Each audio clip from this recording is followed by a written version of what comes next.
We got the Blanche hearings that are taking place today. Todd Blanche, in case you don't know the name, he is currently the Deputy Attorney General to the United States of America. And you are invited to the hearing by way of my invitation. We're gonna do some of that this morning. And it's going to be an interesting day. The Blanche nomination does have momentum. It has some setbacks and some obstacles, but it has come out of the hearing, out of yesterday's committee hearings, and now the nomination is up on the hill. Acting Attorney General Todd Blanche's confirmation to the permanent post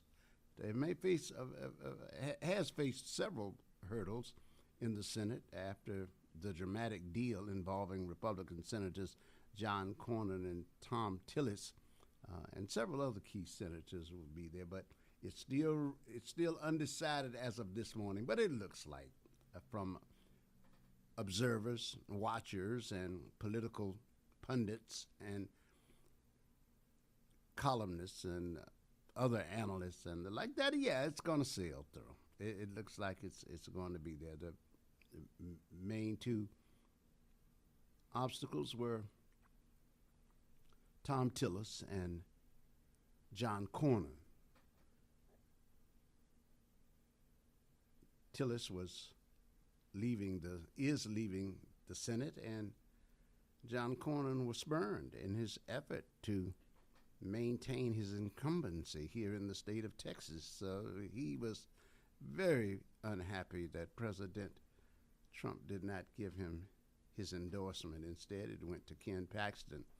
And so some speculated that Cornyn may have given the one finger salute on his way out of the door. However, that did not happen. This bill has his blessing now. So it goes before the Senate, and there's a hearing on Todd Blanche's nomination, and we'll share more of that with you, because I do want you to hear how your government works. So we are going to bring you into that hearing room in just a few minutes. Before I do, let me say good morning to you, caller. I know you called. To unload. What's going on with you, Bobby Ray? Well, this is a complaint department. I want to complain against a Negro called Lester Jordan, but no. we talk about it later. So, anyway, that's my guy. You know Lester Jordan? It's my guy. Lester Jordan is the reason parents. I call this station right. Yeah.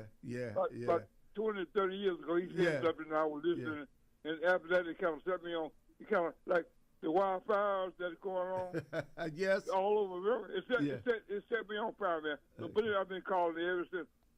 Well, that's trying good. to make a point. That's a good thing. You know, some of us, the parents, we're almost 100 years old, and so a lot of times we want to come from a simple time in life. Like I would like to call the Paris Eley Morning Show 101. You like when you in a certain place say, don't follow those dummies. So anyway, life used to be so life used to be so simple. A female chicken was called a hen, and the male chicken was called a rooster. A cow was a cow, and a bull was a bull. But so parents, I got something called ChatGPT, right? Yeah. So you can call ChatGPT. Say, when you don't know something, say, "Hey, Chat." Say, "Yeah." Say, now they call a male pig a boar, but what do they call a female pig? So, you know what he told me? What? He called a pen hen. So anyway. What? So a pen hen. I thought it was a pen hen. Okay, Hello. I got you. Yeah. Okay. P-E-N-H-E-N. So I had to fact check him, right? Yes, right. I call a Negro. Some of y'all parents, y'all talking about, I spent 1 week in the country, this and that. I know all about the country. So I spent 1 week in Acres Home and 1 week in doggone Cold Spring, Texas. Okay. But anyway, so now I say, thank God I'm a country boy. I know all about the country. Anyway, so I call my inside man from Acres Home. Yes. I've heard him say that when he was growing up in Oklahoma, he had chicken, pig, cow, horses, the whole nine, ducks, turkeys. So I said, Mike, now they call a female chicken a hen, and a male chicken a rooster. Blah blah blah. So I say, Mike, what do they call? They call a male pig a boar. What do they call a female boar? He said sow. I said, wait a minute. Now I just told me pig hen. He said, man, I don't know what they're talking about. But like that, even this radio station. Sure.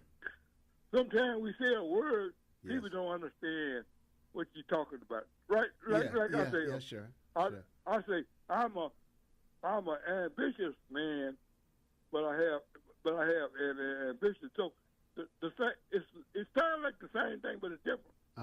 And one thing to be ambitious is another thing to have an ambition. Like one of your favorites, like say, racism and white superiority. It's two different things. Actually, we put it together. We actually talking about two things. Two different things. I always say that I've learned to say there's a complexion and there's a connection. If you ain't got no connection, man, it's a problem. You see what I'm saying? Yes, sir. So, yes, sir. Even and then in the cemetery, what I was trying to say earlier, they all call the honorable men. Say, the honorable brother from Virginia, Harris P. Eley. Tell me. Harris, tell us, give us a word. Here you go. Tell me. Friends, Romans, and countrymen, lend me your ear. I come to bury Caesar. I didn't come to praise him. So, you got a crowd. You can. Now, Brutus, he came before you, Paris, and he already made Caesar look bad, right? And so people said, we ain't even bury Caesar. We're going to burn his body.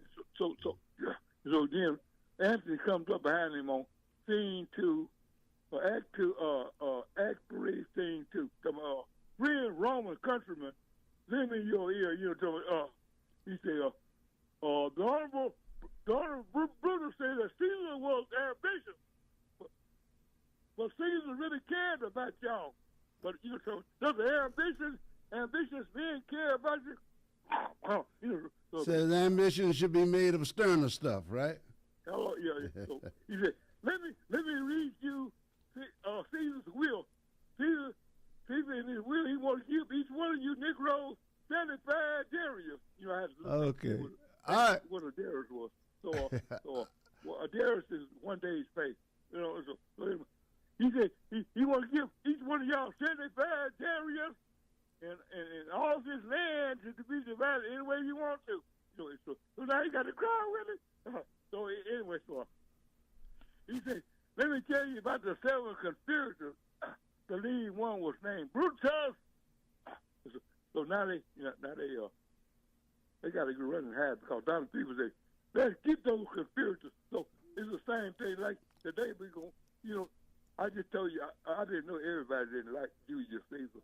You told me that. But anyway, the next edition y'all gonna be watching Donald Trump, the rise and the fall of the United States. Anyway, you mentioned that yesterday. You mentioned anyway, so to be continued. Yeah, right. You're talking about the words, and you mentioned that. Yes, you did mention Iran yesterday, and that kept it on my mind this morning. And then it's good that you mentioned the way we use words. I heard you say that because overnight Donald Trump used the word duplicitous. Then he was talking about Iran, and of course that means deceitful. And it's interesting the language he chose because he called that shows up in the headlines this morning. He was calling Iranian leadership extremely duplicitous, and I thought, well, this is a good day to reintroduce this word or refresh it for those who already know. It simply means deceitful, or what we'd call ordinarily two-faced, saying one thing in one instance and something else in another. I am Paris. Good morning to you. We're going to get it crunked this morning. We're going to get it crunked today. Don't forget it's hot out there. I want to give you part of this hearing right after these messages because I do want you to know what's going on. It's very important. There's a hearing going on with Todd Blanche. We'll get it for you. 10, 15, 20, 25, 30. Hi, I'm JJ Walls with Sunnyside Dental, and yes, it's now been over 30 years that we've been providing quality dental care for our patients in the Houston area. It's now come to my attention that many of you that want to come to Sunnyside Dental have Medicare plans that we don't accept. Hold up, that has got to change. Sunnyside Dental is now accepting most Medicare dental plans. WellCare, Kelsey Care Advantage, Amerigroup, Aetna, and many more. We're getting on board. Call Sunnyside Dental at 713-738-1999. If you have Medicare and would like to receive the personal touch provided by Sunnyside Dental, call us at 713-738-1999. We look forward to helping you achieve the smile that you can't wait to share with the world. Got Medicare dental benefits? Call Sunnyside Dental 713-738-1999. Remember when $100 filled a grocery cart? Today, it barely gets you started. If you're retired or planning to retire soon, you may be concerned about how inflation could impact your future income. Inflation doesn't retire when you do. Everyday necessities continues to rise. The question is, will your retirement income keep pace? You may have spent decades building retirement savings, but retirement isn't just about what you've accumulated, it's about what you can spend. Inflation can impact purchasing power and create challenges for retirees living on fixed incomes. At Advanced Wealth and Retirement Planning Concepts, we help individuals evaluate retirement income strategies and explore options that may help support their financial goals. Call today for your complimentary retirement income review. Retirement doesn't come with a do-over. Whether retirement is around the corner or already here, now is a great time to review your plan. Schedule your complimentary retirement strategy session today by calling 832-402-8367. Investment advisory strategies offered through TLG Advisors Inc., an SEC-registered investment advisor. No tax or legal advice. For all of your air conditioning and heating needs, call the company Houston and surrounding areas have been trusting for nearly 15 years. Terrell AC and Heating, 832-889-5765. Residential and commercial cooling and heating repairs, maintenance, and installations. Terrell AC and Heating. Competitive prices. Call 832-889-5765. Licensed and insured. Ralph Cooper has covered the legends of HBCUs since 1969. Coaches Eddie Robinson, Jake Gaither, Marino Cassim, John Merritt, Billy Nix, Alex Durley, Clifford Paul, Dr. Rod Page. No broadcaster has covered HBCUs longer than Ralph Cooper, Houston's legendary sportscaster, on 1230 The Source. In life's most difficult moments, comfort matters. At Lord Edward Memorial, we believe every life is a blessing worth honoring with dignity and care. With a combined 60 years of experience, our compassionate staff walks beside your family with faith, respect, and understanding. Lord Edward Memorial, serving families with grace, compassion, and heartfelt care. Visit us at 6677 Rookin Street, Houston 77074, or give us a phone call at 346-446-6675. Ralph Cooper has covered the legends of HBCUs since 1969. Coaches Eddie Robinson, Jake Gaither, Marino Cassim, John Merritt, Billy Nix, Alex Durley, Clifford Paul, Dr. Rod Page. No broadcaster has covered HBCUs longer than Ralph Cooper, Houston's legendary sportscaster, on 1230 The Source. All right, we've already given you the background this morning. We're going to be talking about another Republican who may be on the bubble in terms of leaving the House of Representatives. Max Miller out of Ohio is under fire for against ethic morals violations. He's already been suggested for censure by the Senate. And also, we're going to hear about the upcoming Michigan. Today is primary day in Michigan, where Eley is going to run against Haley Stevens. And Eley is a Democratic socialist, and he is leading right now in that Michigan Senate poll in the primaries there to see who is going to face the Republican nominee. And we'll be following those things for you. And again, we'll take a look at the Iran war and the latest developments there having a significant effect on the global economy. We will clear the air for you on some of those things. But there's a hearing going on right now that's taking place in the Capitol. The Senate Judiciary Committee is set to vote now that it's come out of committee on Todd Blanche's, the Deputy Attorney General, seeking to become the confirmed nominee for the Attorney General's office. And there's been some backlash from some Republicans on his anti-weaponization fund. We'll talk about that. We'll go to the hearing now. We're going to join that right now for you. Good morning, everybody. We are The Source. I am Paris Eley. Good morning to you and welcome here this morning as we join the hearings. At his hearing, I asked him whether he had rescinded the order dated May 18, 2026, setting out parameters for the so-called anti-weaponization fund. He testified that he had rescinded it. In questions for the record, I asked him, give me the date of when you rescinded this order and this fund. He did not answer the question with a date. He refused to end this fund in writing until he was forced into it in order to secure needed votes from my Republican colleagues. And how can we trust that this so-called death will be lasting when he has shown that his words to us at the hearing do not matter? He was under oath at the hearing, but he's hardly going to prosecute himself for lying to Congress, which he did. Mr. Chairman, I intend to judge Mr. Blanche not by his words, but by his actions.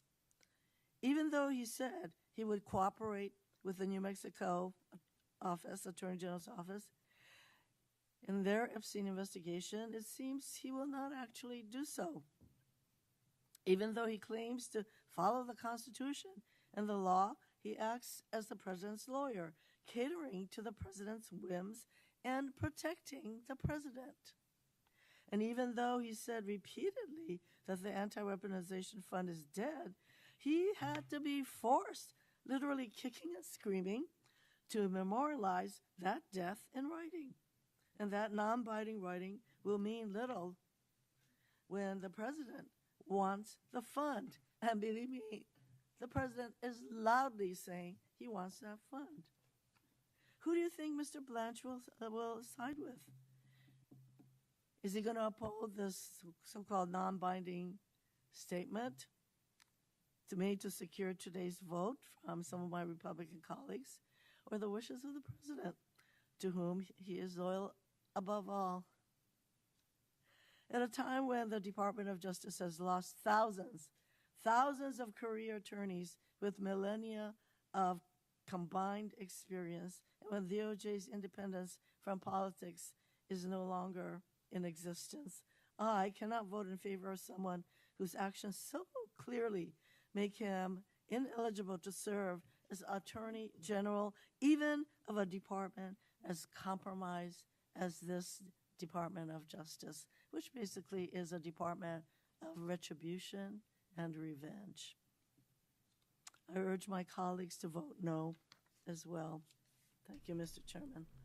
Senator Booker. That was Senator Mays Rano of Hawaii.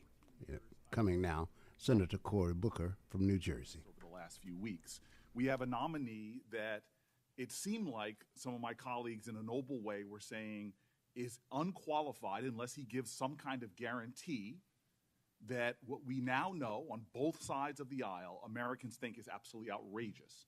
A slush fund had been created for the president to dole out to people who've done the most awful things, literally people that stormed the Capitol and beat police officers in this building would not get taxpayer dollars as some kind of reward. Universal disagreement on that, and the fact that a president of the United States is not above the law and shouldn't be able to cheat on their taxes.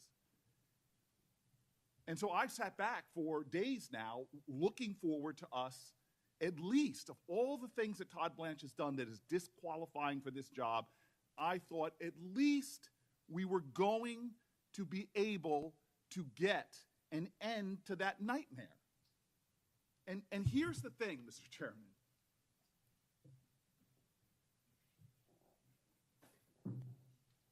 Here's the thing, Mr. Chairman. You even have conservatives coming out and saying these things are not worth the paper they're drawn on. I have a lot of respect for my colleagues, love the state of Texas, but I'm going to say it very clear. This is all hat and no cattle. It's hard for me to say this as a plant-based guy, but where's the beef? Where's the beef? This is ridiculous. We got nothing, no guarantees whatsoever that this slush fund still can't go forward. We got nothing that the President of the United States can't cheat on his taxes and have no accountability. Dear God, folks, it's not like we're talking about a president who is a saint. No president in the history of this country has been caught in tax cheating more than this one. A Pulitzer Prize winning documentation of his tax cheating came out in 2018. Pulitzer Prize. Donald Trump said, I'm going to sue you, it's all wrong. That suit was thrown out because the president is a tax cheat. But it didn't stop with that. He was a tax cheat with his nonprofit as well. He created a so-called charity, but what did he do with that charity? It was cited by the state of New York for self-dealing, for tax cheating, and was shut down. We have a known arsonist, and we have just in this committee given him a whole barrel full of gasoline to light on fire our tax laws and have no accountability for the conflagration. This is so ridiculous that we are sitting back here and allowing this to happen. A president that we know is a tax cheat. That is a fact. That is a fact. We have now just given him an immunity to his tax cheating. Now, here's an admission I'm going to make to my colleagues on the other side. We've had presidents that have done things that, to me, do not pass the smell test and do not pass the appearance of impropriety. I think this committee should pass a law that no children of presidents should be able to grift off their parents' office. To me, it is ridiculous the corruption that we have normalized in America, that presidents' children can go out and sit on boards and make money. That is wrong, and that is corrupting. But they have become so obsessed with the millions that the Bidens have made that they have ignored completely the billions of dollars that the Trump family is making. That is like being obsessed and using a magnifying glass to study the stain on the living room carpet when behind you is a mountain of excrement covering the living room couch and coffee table. This is so outrageous, the lack of proportionality going on my colleagues, it is laughable. This is absolutely insane that we have a president of the United States that has now made $2 billion doing what? Wow, he's such a shrewd businessman. Let me create my own crypto coin and have foreign nations invest in it. Oh, and by the way, if you are a corporation in America, put my children on the board and they'll get no bid contracts. This is the Judiciary Committee. We're supposed to be checking and balancing this nation. Why have people on both sides of the aisle given up on any trust in government? It's because we're surrendering any shred of integrity left. And now we're letting an attorney general become the highest law enforcement officer in the land and putting no holds whatsoever. I had hope for 2 weeks that we would get something. 2 weeks that we would have something substantive to stop the world's greatest presidential tax cheat from cheating. And we've done nothing. And this man is going to now sail to the floor, and history is going to show it. I know what's going to come out in history on this president, and I know what's going to come out on Todd Blanche. And the simplest way that should outrage any shred of decency my colleagues have, because this isn't left or right, this isn't presidential enrichment, this is the deepest, most sacred urgency of this committee, and I know colleagues on both sides care about it. Victims of crime should have justice. And here in the United States of America, one of the greatest sex trafficking rings we've ever seen, when only 2 people, over 1,000 women, sexually assaulted and raped, only 2 people have been held accountable. There are other criminals out there that haven't been found. And what did the man that we're talking about becoming the Attorney General of the United States, what did he do? Well, he joined in the Situation Room in the White House. Y'all know what the Situation Room is, right? This is where we go to deal with the greatest national security threats in a classified room to deal with the safety of our nation. And yet this administration in the Situation Room calls an emergency meeting at which Todd Blanche was there to say, what are we going to do because the president appears in the Epstein files hundreds of times. They didn't get together to say, this is really bad, this is eroding trust in the justice system, this is eroding trust in the rule of law, we have to find a way to hold powerful people accountable. No, they came together with Todd Blanche in the room, how do we protect the president? And what happened after that? One of the most unusual things in the history of our country happened after that. Todd Blanche, at the highest heights of our Justice Department, ran to the prison of Ghislaine Maxwell. This is unprecedented. This is, lawyers tell me, untoward. This is corrupting. He didn't study the case files. He didn't talk to the prosecutors. No, he ran to the jail cell and met with her for 2 days, insulting every single Epstein victim that had been asking for a meeting for years. And after 2 days of meetings, did we get information that led to an indictment? No. Did we get information that led to new opens of investigations? No. Did we get one more conviction? No. What did we get? That a convicted sex offender was able to leave her confinement and go to the cushiest prison in our land, that by Bureau of Prison Law, by DOJ law, is a violation of their principles. So Ghislaine Maxwell is sitting in the lowest possible confinement after giving no information that helped us get one more investigation started, and has been silent. And the man responsible for that, we are about to make the Attorney General of the United States of America. This man is not our lawyer. He is not America's lawyer. He is about to become Trump's sword against his adversaries and shield against any scrutiny. The shield is going to shield him from tax cheating. The shield is going to shield him from investigation for any involvement he may have had in Epstein's deeds. And the sword, I've seen it. Unprecedented that the Attorney General should investigate colleagues here on this committee. This is farcical. It would be literally laughably funny if it wasn't so dangerous. We are about to put a person in one of the most powerful positions in the land, vital for not only enforcing the law, protecting national security, but also vital for upholding our democracy. And my Republican colleagues sound like Jan Brady, Marsha, Marsha, Marsha, Biden, Biden, Biden. You are worried about a pickpocket when it comes to grand theft larceny. When it comes to our democracy, you're worried about someone who is doing petty theft while there is the murder of our democratic traditions going on before our eyes. We are in dangerous waters, folks. We are in dangerous waters. We are turning the ideals of justice and this committee into a mockery by letting the least qualified person, a person proven to do Donald Trump's will, over the law. He is about Trump and not truth.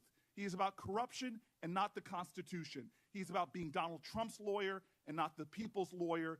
This is so deeply wrong. We will rue the day that we let this man have this much power under such a corrupt president. Thank you. Senator Padilla. Thank you, Mr. Chairman. Colleagues and members of the public, we've been hearing a lot about this tax immunity deal. We've heard about Todd Blanche's mismanagement of the Epstein case and files, the evidence of Todd Blanche carrying out Trump's political agenda of vindictiveness. And I'll have my comments on that as well, but I want to bring us back to what it is that's before us today. 150 years ago, Congress created the Department of Justice and entrusted the Attorney General with the simple but profound responsibility to serve as the nation's chief law enforcement officer. Let me repeat that. To serve as the nation's chief law enforcement officer. Not the president's lawyer, the American people's lawyer. And even today, go to the department's website. Its own mission statement lists, quote, independence and impartiality as its first core value. It says the department must follow, quote, the facts and the law wherever they may lead, without prejudice or improper influence. 150 years ago, we created the Department of Justice. It exists today with these mission statements and core values. That's the standard. And by that standard, Todd Blanche fails. During the confirmation hearing, Mr. Blanche was asked whether he and Donald Trump were friends. Remember his response? He said, I'm his lawyer. And then he tried to correct himself by saying, was his lawyer. That's a remarkable slip for someone seeking to become Attorney General of the United States. And colleagues, we know he spent hours and hours over the course of days preparing for the hearing, and yet the first words out of his mouth when asked that question was, I'm his lawyer.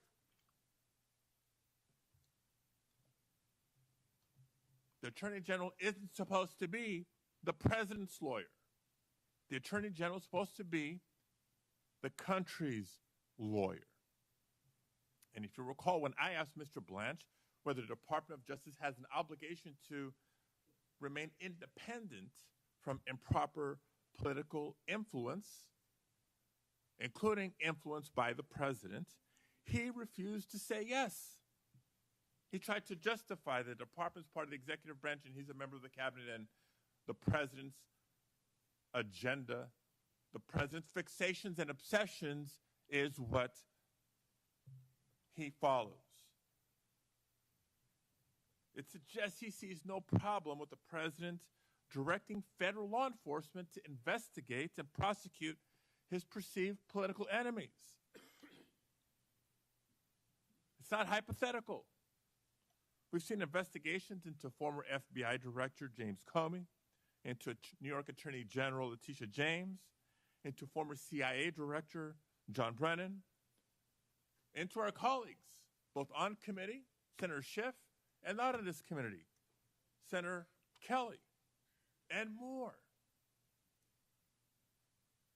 At the same time, Mr. Blanche has shown little interest in ensuring that federal officials themselves are held accountable when they violate the law, including but not limited to the Department of Homeland Security.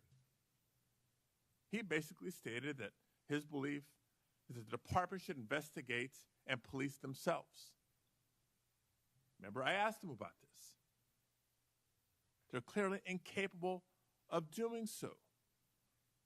Federal agents shooting innocent civilians, killing United States citizens on the streets of our country, detainees dying in record numbers in detention centers that are violating the standards that they're supposed to maintain.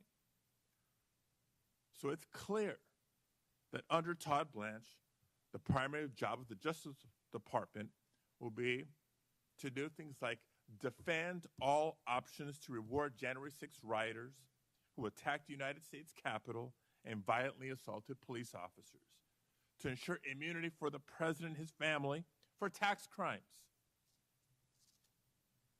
And no, even with this so-called deal, that hasn't changed. Under the supposed deal, Mr. Blanche isn't prevented from creating a new anti-weaponization fund tomorrow by some other name. It does not prevent Mr. Blanche from using taxpayer funds to reward January 6 rioters. It does not prohibit Donald Trump and his sons from receiving immunity for their tax crimes. To me, this doesn't seem like a deal at all. But ultimately, it does nothing to address the real, fundamental root problem. The Department of Justice, with no independence, a department that enables corruption that it should be prosecuting, a department that rewards people who violently stormed the Capitol and assaulted law enforcement. What message does that send to supporters of the president after the next presidential election when we try to certify future results? All this while the administration is ignoring the true plight of working families across the country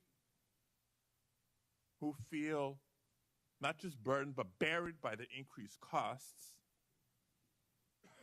What does that say to crime victims across the country, survivors of sex trafficking?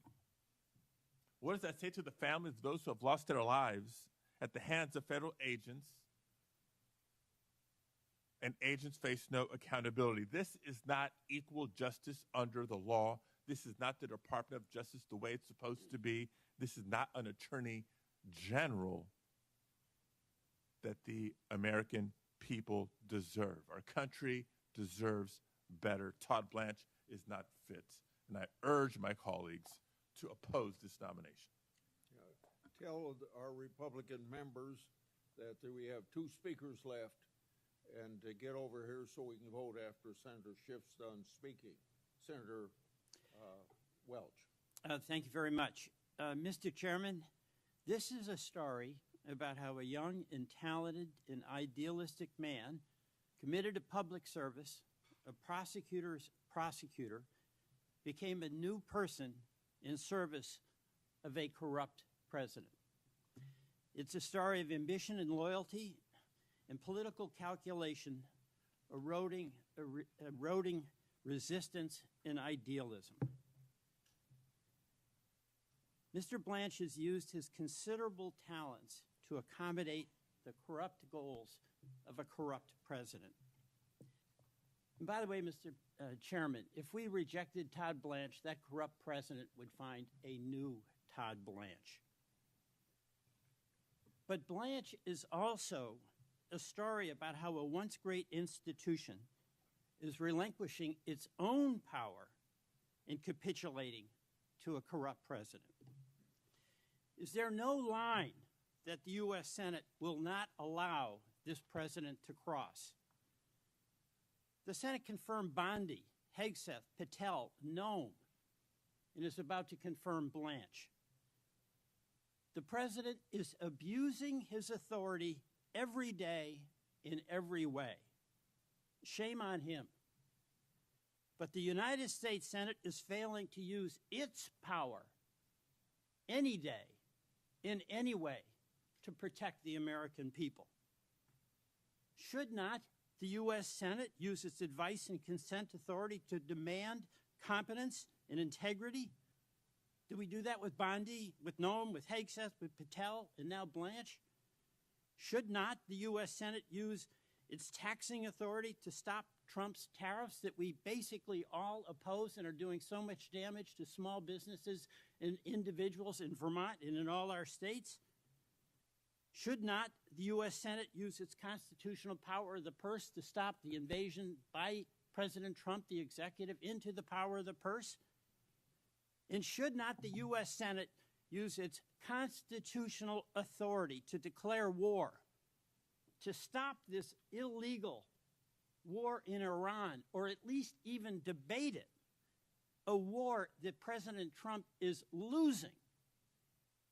Mr. Chairman, the President is abusing his authority, but we are failing as a U.S. Senate to use our authority. And when we fail to use our authority, we fail to meet our responsibility to the people of this country. We can stop capitulating today by doing our job and rejecting a completely unqualified man to be the top law enforcement official in this country. I will vote no.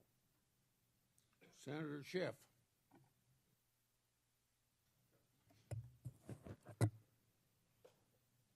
Thank you, Mr. Chairman.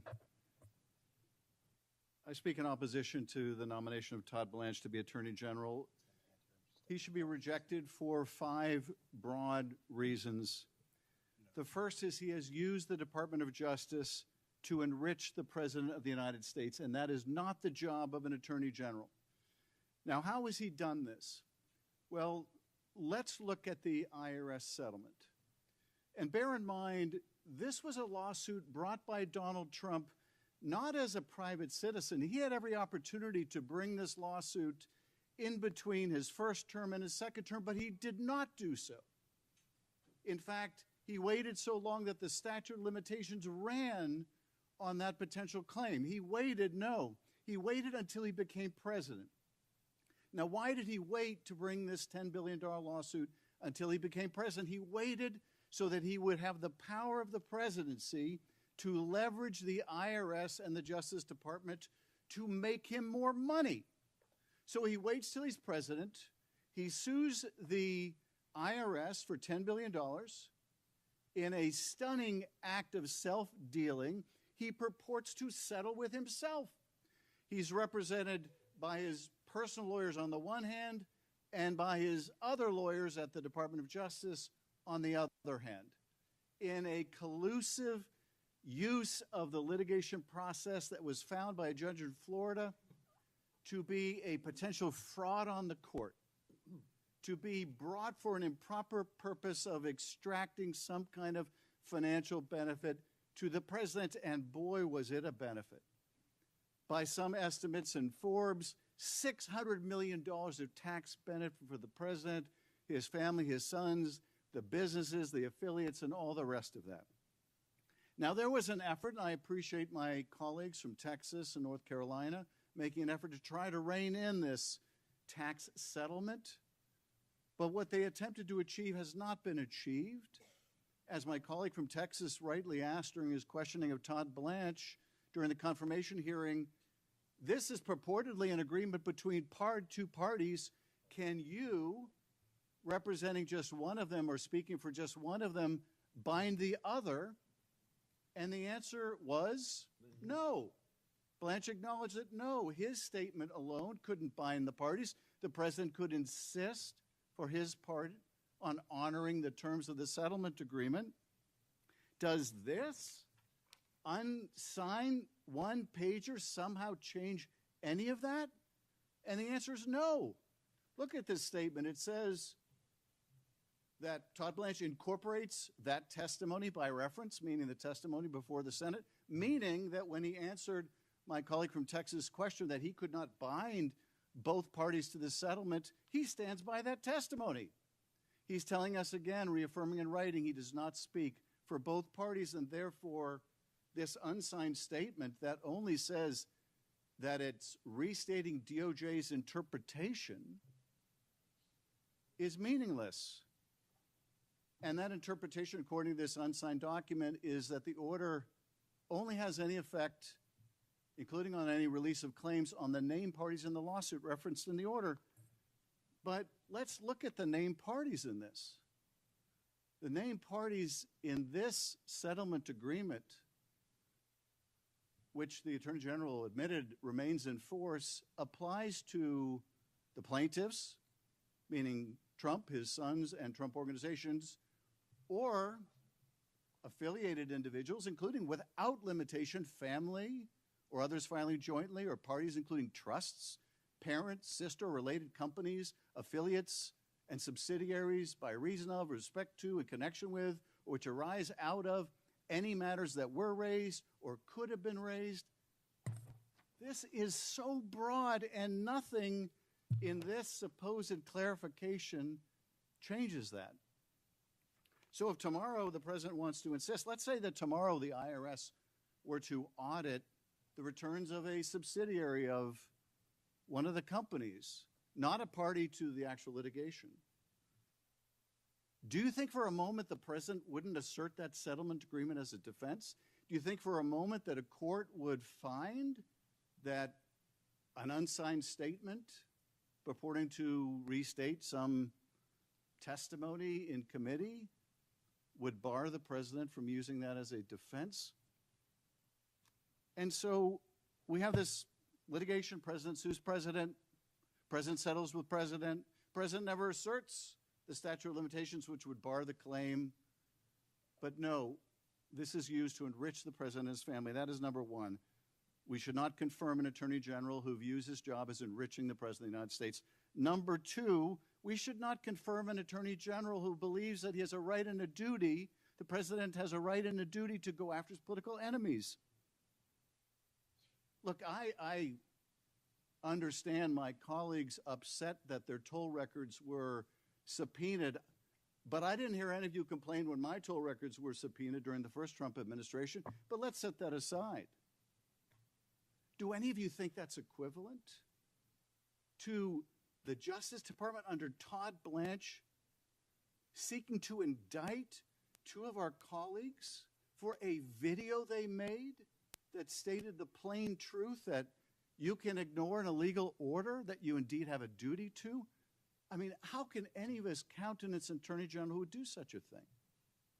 Or as my colleague from North Carolina says, brings a seashells case. How absurd is that? Can there be any doubt that that was brought simply because he's on the president's enemies list? I know I'm on that list. The president reiterated just the other night that he hates me, which I could tell you wounds me deeply. He's entitled to his own views about me or anybody else. He is not entitled, however, to use the Department of Justice to go after his political opponents. And the day we say that's okay, and the day we confirm an attorney general who says that's okay, is the day that the rule of law becomes merely an unenforceable idea, a quaint acknowledgement of a past Justice Department in which the rule of law once mattered. We should not confirm an attorney general who believes the president has a right and a duty to use him to go after his enemies. Number three of the reasons why we should not confirm Todd Blanche is that his efforts to protect the president and others in the Epstein files investigation is a scandalous abuse of power. He withheld documents implicating the president to protect the president. He has never been able to shed his role as criminal defense lawyer for Donald Trump. He withheld records, only complied even partially with the requirement of the law that he disclose them when he was found out in that effort of cover-up and concealment. And what's more, his mismanagement of the release of the files has victimized the victims again by publishing their names, their likenesses, their photos, their addresses. We should not confirm anyone so incompetent, someone so indifferent to the suffering of these victims, someone who only met with them because he was going to be refused confirmation for his refusal to do so. Someone who met with the prime co-conspirator of Epstein, Ghislaine Maxwell, and sought exculpatory statements from her, brought no one of any experience with the case. Who would do that as an experienced prosecutor? Go interview someone in custody in a high-profile case without bringing anyone who worked on that case who could tell them the questions to ask, who could press them when they dissembled and lied, as this witness has a history of doing. And then oversees her transfer to a minimum security prison and gives us the false explanation here in the Senate that he did so to protect her from threats. Such a person should not be confirmed as Attorney General. Number 4, he has sought to compensate cop beaters with your money, with taxpayer funds. And I have to say again, nothing in this new signed document of the Attorney General, nothing in this stops the President from doing it. And the President has told us he fully intends to do this. Indeed, they're already paying off the President's cronies. Do you remember Michael Flynn, the erstwhile National Security Advisor to the President? He's already been paid $1.25 million of your taxpayer money. This is a guy who pled guilty twice to lying to the FBI about his contacts with the Russians, and he's already made $1.25 million off your money, not using this weaponization slush fund, but using the DOJ's victim fund, the judgment fund, as a slush fund. And these cop beaters are already signaling their intention to file claims under the Federal Tort Claims Act. So even if the weaponization fund doesn't move forward, they are using the same mechanism to pay off these cop beaters and cronies of the President. And nothing in what Todd Blanche signed is going to stop that. What will stop that is a statute passed by this committee in the Congress that prevents this, that prevents taxpayer funding from going to these cop beaters. That is the only thing that will prevent it, and we haven't done it. Number 5, this is an Attorney General who has violated the Code of Ethics. Now, that may seem like a small thing given all the other violations, but it ought to matter to us. He violated in this IRS slush fund tax settlement case, as the judge in Florida found and suspects, and referred him to the Bar Association for his conduct in that collusive settlement.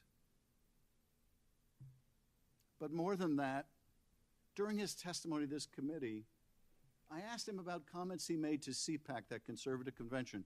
Remember those comments he made bragging about how there wasn't a single person left standing in the Justice Department or the FBI who had anything to do with the cases against Donald Trump, and how he was applauded at CPAC for that.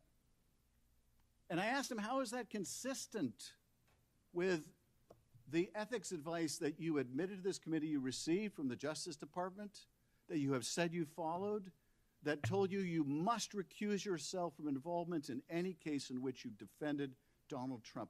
How is that consistent? And his answer was, oh, I was just saying those things to CPAC.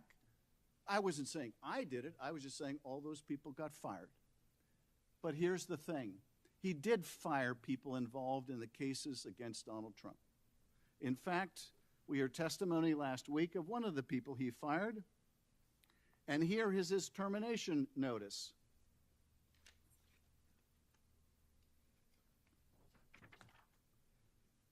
This is Todd Blanche's signature on a notice of removal from federal service for Peter Carr.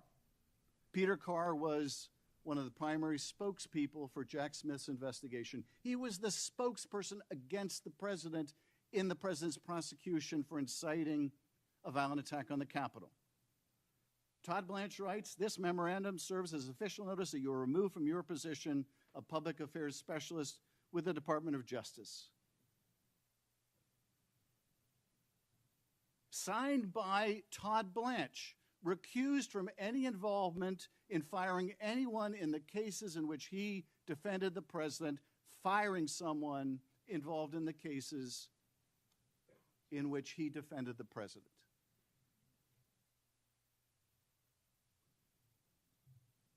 So this is someone who has violated his code of ethics blatantly, misled this committee in testimony, supported the establishment of a fund for cop beaters, concealed and covered up documents implicating the president in the Epstein files, gone after the president's enemies, and used the DOJ to enrich the president in a collusive settlement. Is this who we're prepared to confirm as Attorney General? It appears so. The fundamental problem with Todd Blanche is not that he's inexperienced, not that he's not capable, not that he's not intelligent. The problem with confirming Todd Blanche is that he has never been able to shed his role as criminal defense lawyer for Donald Trump. He just can't do it. He does not represent the American people now. He will never represent the American people. He will never do what's best for the American people. He will only do what's best for Donald Trump. And you cannot leave someone like that as the nation's #1 law enforcement official, not when you have a corrupt president engaged in the most unprecedented, self-enriching schemes we have ever seen. You just can't do it and hope to have anything left of the rule of law. I urge a no vote on this confirmation, and I yield back. We now turn to the nomination of Todd Blanche to be Attorney General. The clerk will call the roll. Mr. Cornyn. Aye. Mr. Lee. Aye. Mr. Cruz. Aye. Mr. Hawley. Aye. Mr. Tillett. Aye. Mr. Kennedy. Mrs. Blackburn. Mr. Schmidt. Mrs. Britt. Mrs. Moody. Ms. Graham. Mr. Durbin. No. Mr. Whitehouse. No by proxy. Ms. Klobuchar. No. Mr. Coons. No. Mr. Blumenthal. No. Ms. Rono. Mr. Booker. No. Mr. Padilla. No. Mr. Welch. No. Mr. Schiff. No. Chairman Grassley. Aye. On this vote, the ayes are 12, the nays are 10. The nomination will be favorably reported. Before we adjourn, I have some letters I want to put in the record. And so there you have it. Todd Blanche's nomination will move forward, and this is the key Senate committee. This is the House. This is the Senate Judiciary Committee. They're voting on the advancement of Todd Blanche's nomination to become the permanent Attorney General, at least for this administration. He is Deputy Attorney General now, and he was in the capacity of acting Attorney General as well. So now he moves solely into the position of Attorney General of the United States. Wanted to share that with you this morning so you could keep up with what was going on in the world around us. Good morning. I am Paris, 713-668-1230. If you've got thoughts on this, you're welcome to join me here, and we can discuss them. We can discuss them with you. So thank you so much for being here for that segment of the program. 713-668-1230 is the number here. I am Paris, and we do thank you for being here and joining us this morning. Don't forget Ralph Cooper now. Ralph Cooper comes up in our 1 o'clock hour, preceded by the top jock, Michael Lawrence Harris. Hall of Famers, top jocks all over the place. Well, there's one top jock. That's Michael Lawrence Harris. He follows me at 12.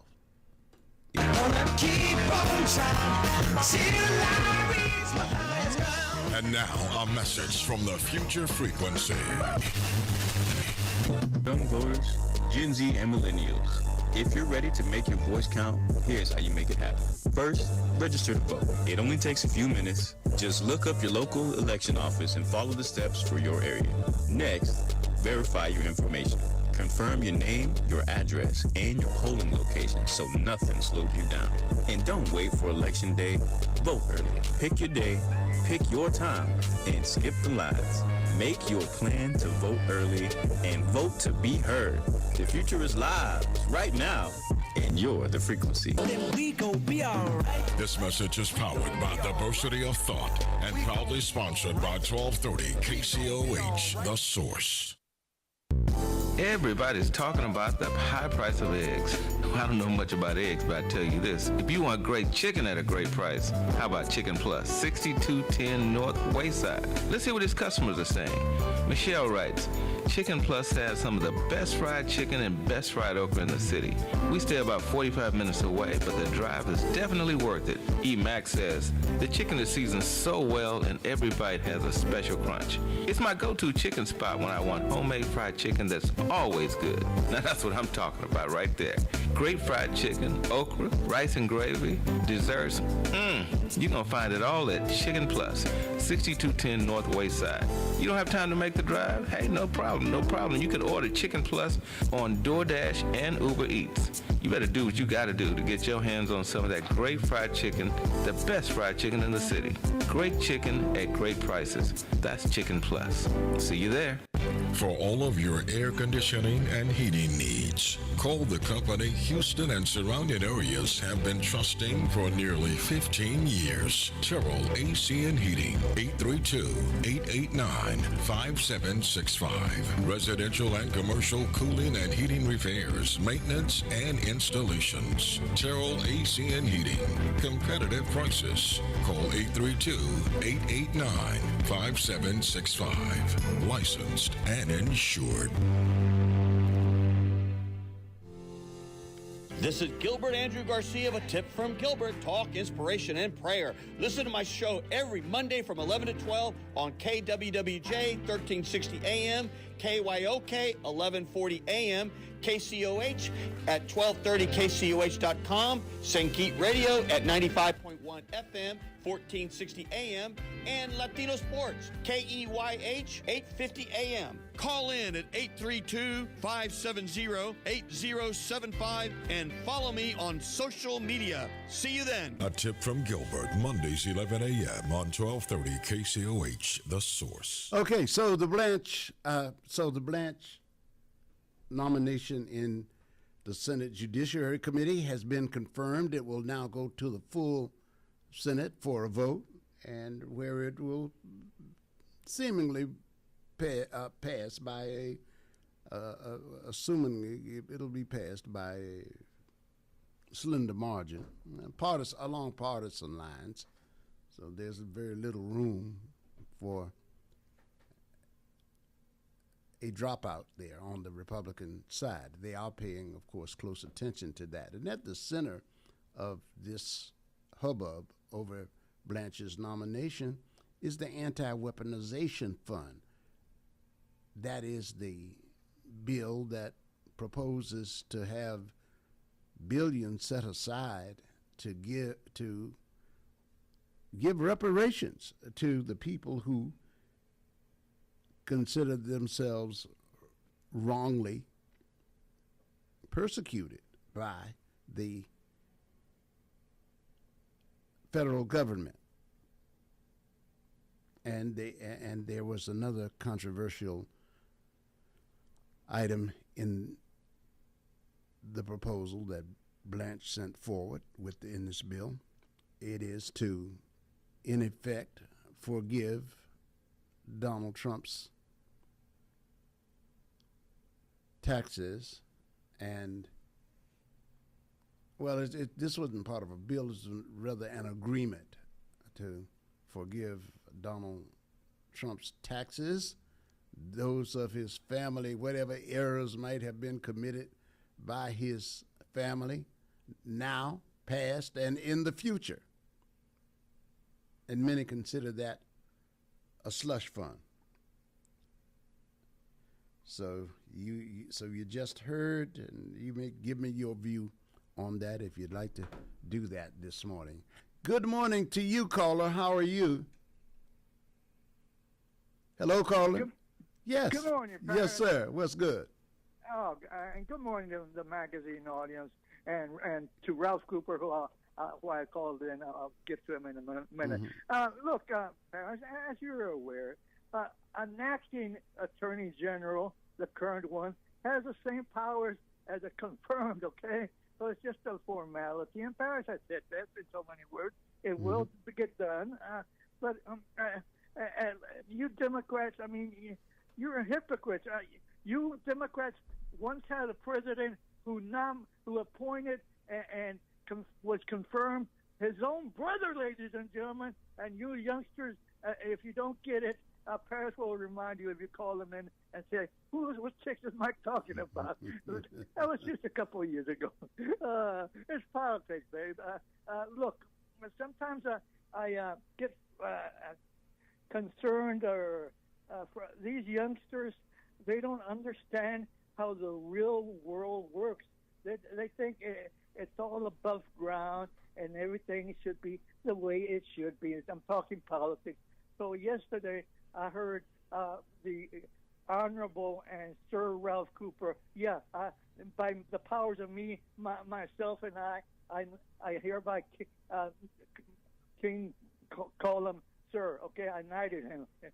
From now on, you call Ralph Cooper Sir Ralph Cooper. Look, he did a beautiful job, and I'm not going to name names, okay, of taking a youngster to school, telling that youngster how it really works. I mean, it reminded me, and I'm taking the lead off the Ralph, of someone in a relationship, and the woman wants to see the man's financial records to see if he can provide well for her. I mean, from my understanding, these youngsters, they do that. Check out, okay, before I marry you, I want to see your how crazy. I mean, it's crazy from my end, okay, because I don't know how you feel about it, Pat, but I've heard it and said, well, why shouldn't be?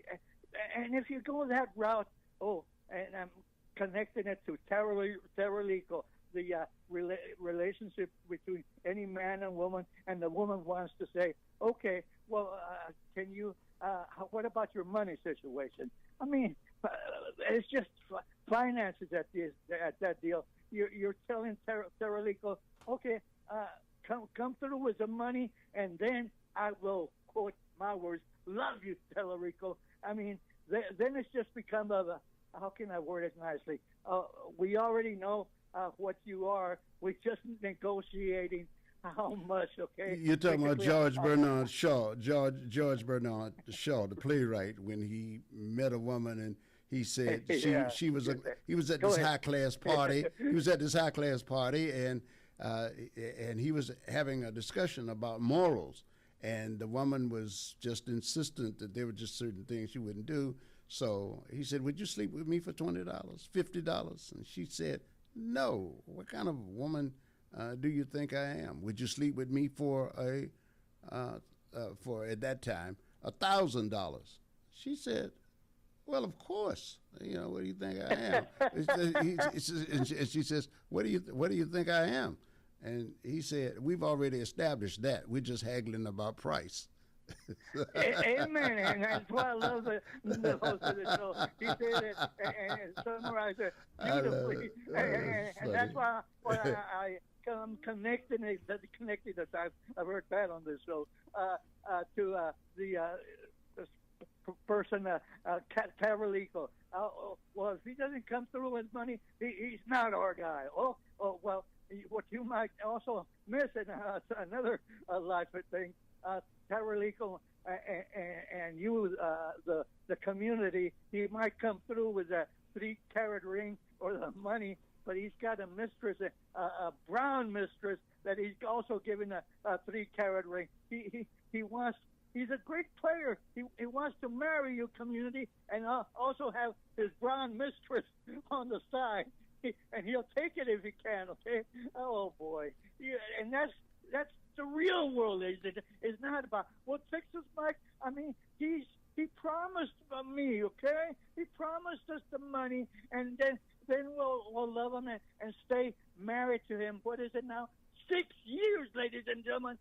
Oh, wow. And then if he doesn't come through and do what he says, I mean, it's a no divorce thing, okay? You could get him out, but no, in 6 years, then you'll be blaming yourself, ladies and gentlemen. So yeah, if they don't vote, if you don't, no, you put it this way. Let me add this. Okay, no, if they don't vote, then they'll still be blaming somebody else. We had him the last time. No, you sat there, you let somebody else have it. See, it's but look, this is the politics in America. The farmers do it. Okay, the farmers do it. The steel workers do it. Everybody, because you don't know, unless the only people who don't have that anxiety, pretty much, are the corporations, are the heads of corporations. They pretty much know what they're getting, and then if you don't do what they do, you have power over them at the corporate level because you can actually get them voted out. You can primary them. You can make them spend more money. So in the case of the Tallarico is being asked the questions that leery citizens ask. Now, I do say this. Each day has to be a day unto itself. It may bear similarities to the other day. It may actually favor very much the other day, but it ain't. It's not the other day. And we are at choice, moment to moment, day to day. It's nice to think if we just knew one thing, all we'd have to do is just go through life on autopilot or remote, and every time you see that situation, you just react the same way. That's fine if things are working out for you and they're being productive. But if they're not, and you got a new person in front of you, you got to, no matter how much of your old marriage you liked or disliked, there comes a time when thing ends. So you got to carry something new into the other relationship. Now, I happen to think it's a good idea to get some knowledge of the person you're about to marry. What kind of habits? What kind of, and I bet you I can find plenty of divorced guys who will tell you the same thing. And how many of you married people out there would say, I mean, I know there are a lot of you out there married. We got your golden anniversary going on. God love you. But, the half of the population gets divorced. Is it still half? Yeah. I can't. Yeah. It has come. Yeah, it has come to that. It has come to that since our time. How many of those people would say, "Boy, if I'd known then what I know now." Yeah. Well. Today is the day of more information. You don't have to blindly go into something. You can temper your instincts with data. You can actually know. If the person is, if that person has a habit, if you meet them in the club, we used to say this, and a lot of guys know this. You meet them in the club with some of them, and you meet them there every night, and then you trying to set up a house, and you change what you want to do. Now you want to have a home, and you want somebody there with you every night. But it's hard to get dinner started because when you come in, she's still at the club. She's at another club. But that's where you met her. Right? So a little research would have helped you out. Okay? Yeah. What are her spending habits? What are his spending habits? What are his spending habits? Yeah, we do research on people. We should. It's gotten better in terms of those types of But last but not least, look, even I, ladies and gentlemen, love the president and his attorney general, or his brother. I mean, they both got murdered, killed, but so I apologize. Well, let's tell him. You're talking about Bobby Kennedy, Robert Kennedy. Yeah, right. But I got to say, Todd Blanche is no Robert Kennedy. Todd Blanche.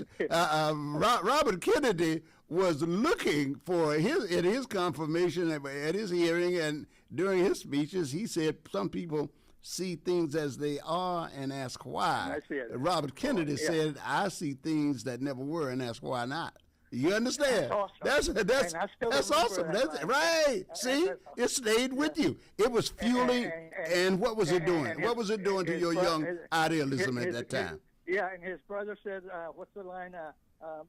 Some people ask the way it should be," and I asked, Yeah. The country. What can I do for the country? Yeah, that's not. Yeah, it winds up. The punchline there was, so ask not what you can do for you. Ask not what your country can do for you. Ask what you can do for your country. You know. And now it's sounds a little archaic, doesn't it? Right, exactly. Yeah, but it's good. All right, man. All right, thank you so much. We are the source. Hey, my guy, what's going on with you, sir? My man. You know it. You know it. You know it. P, you still on them turntables. I love it, man. You woke me up yesterday. You and Michael and DJ and Bo and man, let me tell you something, P. Yeah. You've been around for a minute. You've seen a lot of different things go on. Yes, sir. And man, I truly appreciate you opening up that book to both sides. Yeah. It sounds good, man. I can sell you something, make you believe you buying this property, waterfront property.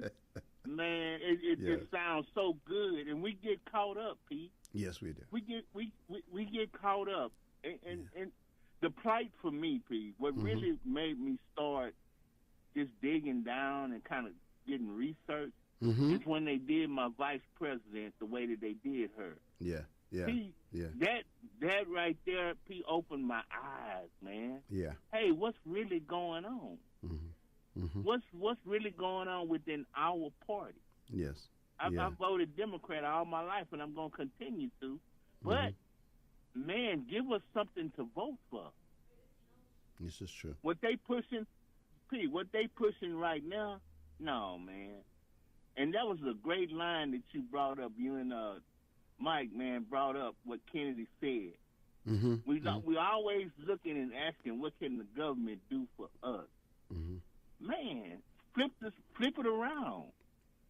Yeah. Look in the mirror, man. Yeah. It starts right there in the mirror. In the mirror, because especially if you have a family, and man, that club analogist, man, hey, you hit it right on the head, man. And there's a lot of us still falling short on that end, man. And we get caught up in situations. Get caught up in situations, and then we say, man, how in the heck did I get here? Yes, man. You know what Yeah. You get caught up, man. And so you know, I like what the younger people are doing. They're reflecting. They're saying, wait a minute. This is the way I know it's been done this way time from time. But now I've got more information. I can be more knowledgeable in my thinking. I can add more information to my decision-making process. So there's nothing wrong with that. I don't see anything wrong with that. Now, on the other hand, if you go looking for somebody and you see their stats and you see their bank account and you see all of that, and that's the reason you go after them. We've seen how that works out for other people too. You call them gold diggers or whatever you want. Or in the case of guys who do that same thing, you wind up having a woman who's making lots of money, and eventually, if you are not productive yourself, right? What happens when she keeps bringing it in, and then like some males do, it's still, I don't care what you're doing. It's a funny thing. I had a partner who used to say, "Show me the most beautiful woman in the world, and I'll show you a guy who's dissatisfied." In other words, still. So some guys, they have all of that, but their character is such that they'll step out. All right? I've been in that situation. You understand? Yeah, I've been that guy in my life. Where I look back and say, you know, I should have handled that different. Not that I do it with regret, but that's where I was. So I like it when young people are aware of what you're feeling now may not always be enough to get you where you want to be when reality shows up in the terms of invoices, bills, babies, health care, steady jobs. All of those other things do matter. And all of those other things do matter, you know, so yeah, I'm up to that. But Tallarico, on the other hand, is a different kind. I mean, people are saying to these politicians these days, show me what you're working with. Show me, that's it. Show me what you're working with. I mean, you come, I need to get a feel for you. It's not like you grew up in. It's not like you grew up in my culture. I don't expect all of that from you. But if I know your humanity is accessible to others, and I know you have empathy, now we can talk. And then let me know what your policies are. Then we can have a conversation, because maybe I like your policies. Maybe you are capable of caring. In fact, you know, here's what I'll do. After the next break, or during the next break, what I'm going to do is, I heard Tallarico speak on this last night, and I want you to be, I hope you'll be by your, I hope you'll have your device with you, because I'm going to play an excerpt from an interview. Did you hear him last night? He did an interview. No. And no, but I'll be listening to you when you run it. My man, my man. Yes, all right. It'll be within the next 15 minutes for certain, maybe even sooner. Okay. Okay. Hey, the source. Good morning to you.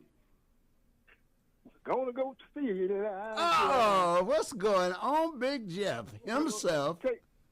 Take me to the well this morning. What's happening, my brother? How you doing? Oh, man, it's rolling with the punch. Yes, sir. Yes, sir. Yes, sir. I hear him talking about Tallarico, man. Yeah. Well, you know, he made the commitment that he was going to do something for our community. And I know I believe the guy, man. Mm-hmm. He said he was going to do it at a certain time. You know, sure. So let's see what's going to happen during that time, when that time get here. Yeah, We there you are. There you are. That's it right there. You're right. Mm-hmm. Go ahead. Yeah, go ahead. Because that joke in the White House been in there 2.5 years, and he ain't put a quarter in the community. You know, and gave us the stimulus check, man.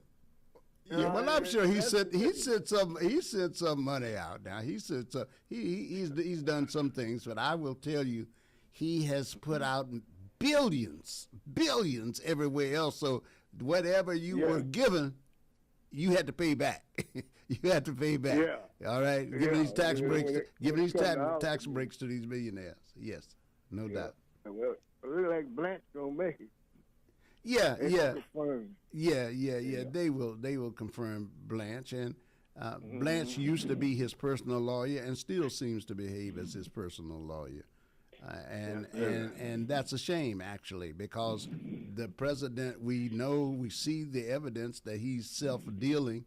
So all Blanche is doing is saying, "Let me immunize you in perpetuity, forever. Let me. In other words, let me make you a king. Let me assist you in at least getting you king-like treatment." But it's not just Todd Blanche.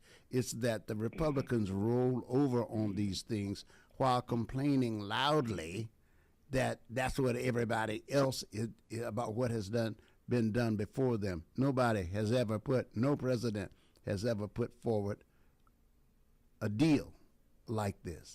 Self-enrichment, and it's obvious self-enrichment. It's so obvious, right? And as far as I'm concerned, they are paying reparations, because I hear the president talk about how distressed he is for how distressed. Black folks. Well, you're right. No, you make a good point. Yeah. Yes, sir. When I hear him talk about reparations for January 6th, he doesn't use that word. But it's an effort to repair these people that he claims has been hurt. you know. Yeah, he come in there to take over the White House. Ignoring what they did. So I know Ashley Babbitt, the woman who was killed, unfortunately, for breaking that glass on January 6th. Her family got $5 million. Remember General Flynn? He was a part of Trump's inner circle. He got $1 million. They found him guilty. He got $1 million, and many of these people are getting, at least from the list I saw. I know I think $8 million has been given out so far, 8 or 9 so far. And when the president speaks on it, he says, "I think they were treated horribly by the government." Now, these are the same, and so the people who support the president agreed with him. They agreed with him because they voted for this and said, okay, Mr. President, in effect, when you vote yes, you're saying, I agree with your assessment of the situation. They certainly were treated horrible. But bring up reparations and see what happens. Well, that's what I'm talking about. Now, that's what I'm talking about. Yeah. All right. You know what? Or either. Go ahead, Jeff. Go ahead. No, I was gonna say, Roscoe Robinson Jr. Mm-hmm. 3-star general. Mm-hmm. At the time I was in the service, he was my CG. Okay, yeah, I didn't know he had passed, but as a brother, 3-star general. That's when I came in. That's who I was looking at. I seen him every day, man. That was a good brother, man. Roscoe Robinson Jr. Yeah. I remember the name. I remember the name. Yeah. That's good. It ain't been that many of them. Yeah. Look, another thing I wanted to say though about you and I were discussing the reparations after a fashion, and the thing is, he goes on about how the government has hurt these people. But he's not done a thing. These people get millions of dollars. Here's what I find offensive about it: they get millions of dollars. We got black people. We've got poor people in jail wrongly who can't even get an appeal on their sentence on a technicality. They say, yeah, we know you didn't, the evidence shows you didn't do it, but unless you can show us that there was a technical there was a technical fault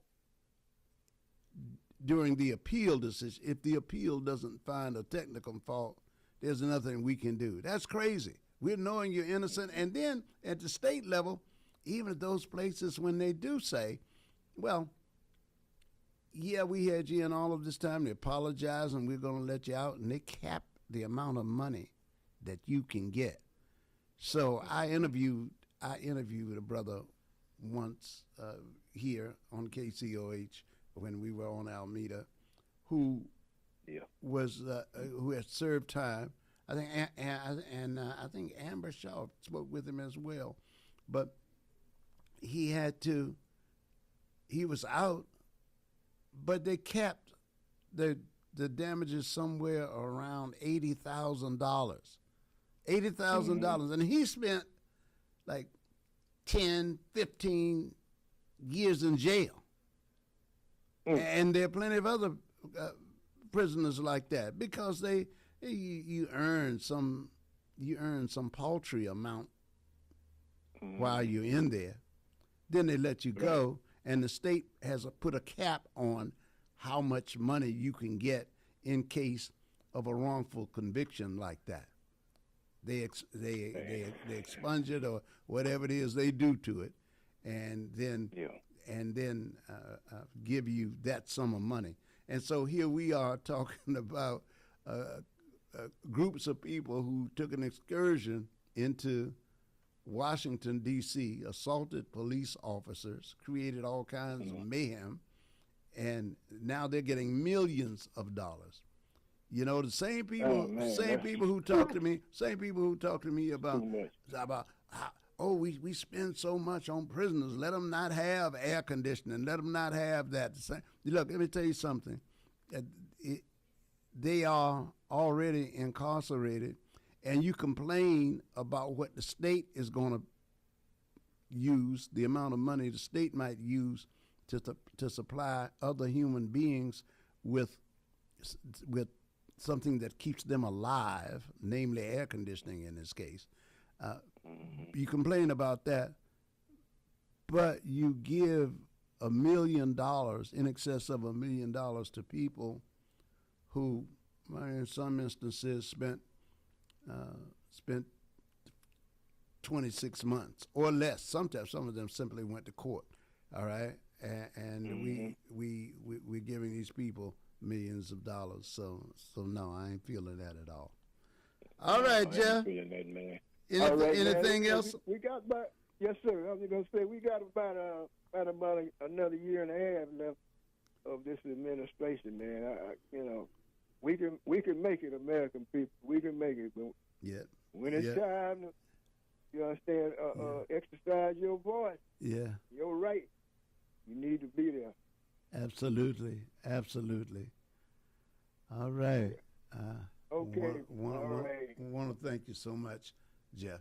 Yes, sir. We are the source. Good morning to you, ladies and gentlemen, and I wanted you to we got this. See if we can get this MS Now thing up for you in just a moment. We'll be back with you in just a moment. Stay right here with us on the source. 5, 10, 15, 20, 25, 30. Hi, I'm JJ Walls with Sunnyside Dental, and yes, it's now been over 30 years that we've been providing quality dental care for our patients in the Houston area. It's now come to my attention that many of you that want to come to Sunnyside Dental have Medicare plans that we don't accept. Hold up, that has got to change. Sunnyside Dental is now accepting most Medicare dental plans. WellCare, Liberty, United Healthcare, Cigna, Kelsey Care Advantage, Amerigroup, Aetna, and many more. We're getting on board. Call Sunnyside Dental at 713-738-1999. If you have Medicare and would like to receive the personal touch provided by Sunnyside Dental, call us at 713-738-1999. We look forward to helping you achieve the smile that you can't wait to share with the world. Got Medicare dental benefits? Call Sunnyside Dental 713-738-1999. Informative, entertaining, inspiring. It's the Jackson Political Report, hosted by veteran political strategist Ron Jackson. Ron will discuss local, state, national, and international politics. The show features commentary, guest interviews, and audience dialogue. The Jackson Political Report, this Saturday morning, 10 to 11 on 1230 KCOH, The Source.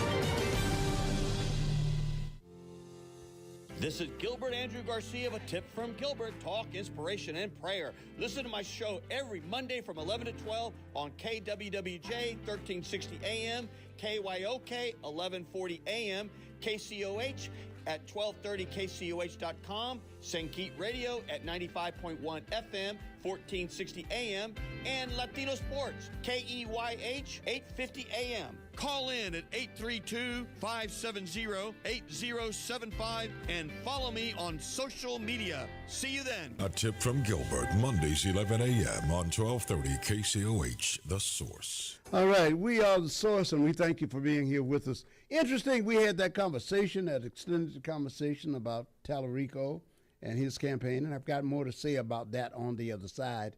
Meanwhile, last night, James Tallarico, the candidate from right here in Texas, talked with Rachel Maddow about not taking the bait on culture war issues and pitting Americans against each other. He also spoke of the efforts he's making to reach out to his state's large black constituency, that's us here in Texas, as well as the immigrant community being terrorized by ICE. So I listened to portions of his interview, and Rachel Maddow is top notch for me, always informed, educated, and deeply researched. And she brought those skills last night with James Tallarico. So then, here's the part of the conversation that turned to Black Americans. She was straightforward in what she had to say, and his answers were relatively straightforward too. And then we can talk about it on the other side. We are the source. Good afternoon. Good afternoon to you. And we've got to. There's a lot of things we've got to do here. We're doing them for you right now, actually.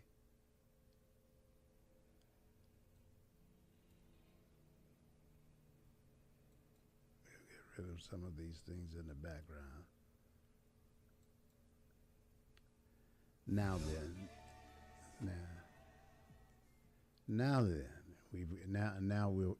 where we want to be, ladies and gentlemen. So, give you this. Here is the portion of the conversation that I'd like you to hear. Texas has more African American residents than any other state in the country. Black Democrats are absolutely the backbone of the Texas State Democratic Party. What are you doing to repair any remaining bitterness from that campaign, to reach Black Texans, to convince them that you're their candidate too? Yeah, I want to pick up on something you just said.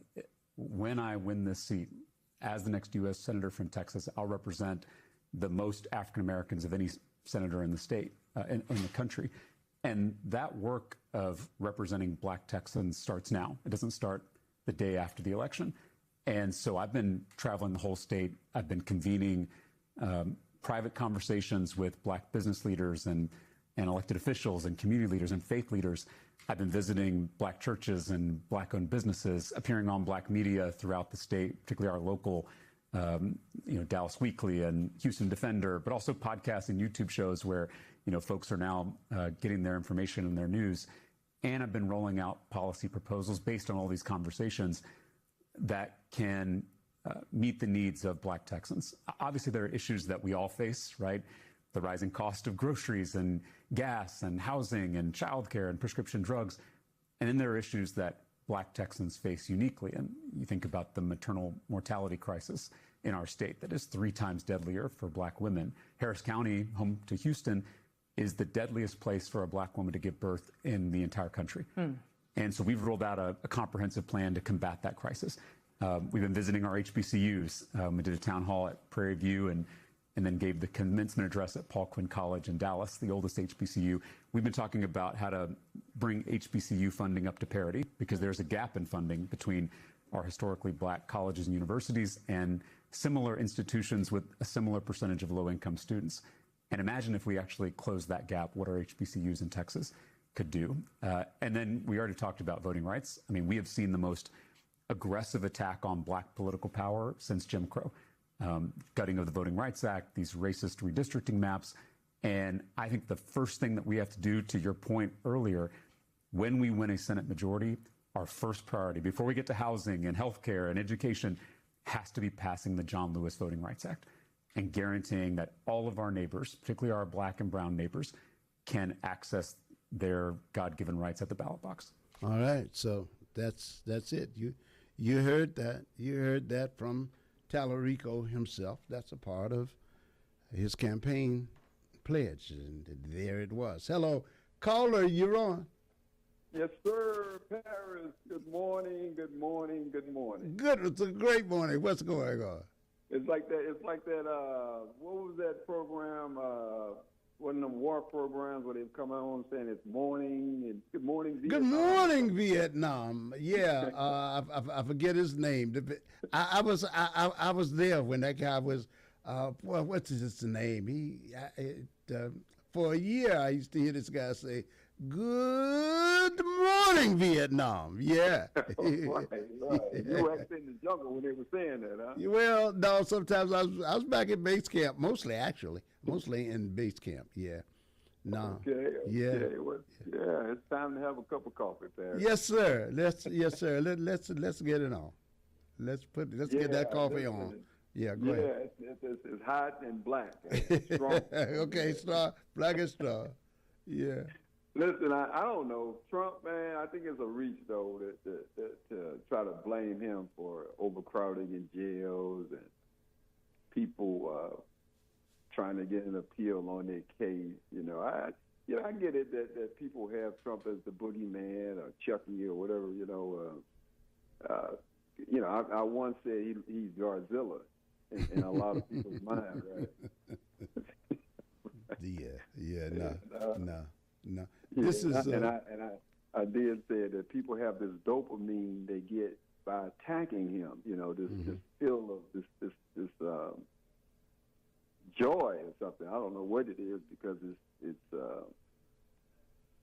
it has no substance in it other than some kind of mental joy because it has no real impact, right? What about this argument though? Because this is what my argument is based on. It is about systemic hypocrisy, and right now, as the president, systemic what? Somebody won't part of. Okay, sure. Hypocrisy, the system. So even if Trump weren't there, right now he just happens to be the face of it, but it is the face of a party or a group or people who say, "Oh, they suffered such injury. Oh, it was something really," and they're complaining of. They're saying all of that about a group that has a toenail missing. And meanwhile, the other group has had its foot amputated. I'm coming from that perspective, and he just happens to be the one who articulated it. What do you think about his words when he says our government shouldn't be doing that to people, and he wants to raise the compensation, and I'm all for that.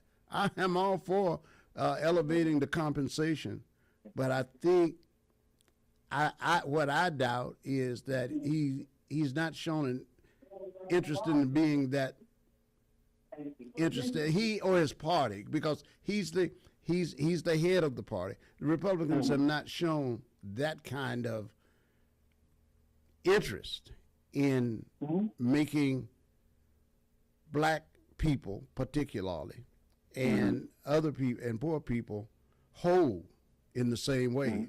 People who've been wrongfully convicted. So that's what I'm talking about. So where's that same? Why doesn't that logic carry over? And since they're the ones who make the laws, and because he made this law for these people that went to January 6th, he and the Republicans made this law work for those largely white crowd. He made that money come up from somewhere, and my argument is, couldn't he do the same for other groups? What do you think? Do you think he has the power to do that for other groups? Well, listen, you have to ask your teammate to do it for you when they get in office. But he is my teammate because he's the president of the United States. Why should I have to wait? Why should I have to wait? That's true. You have the right to ask any question.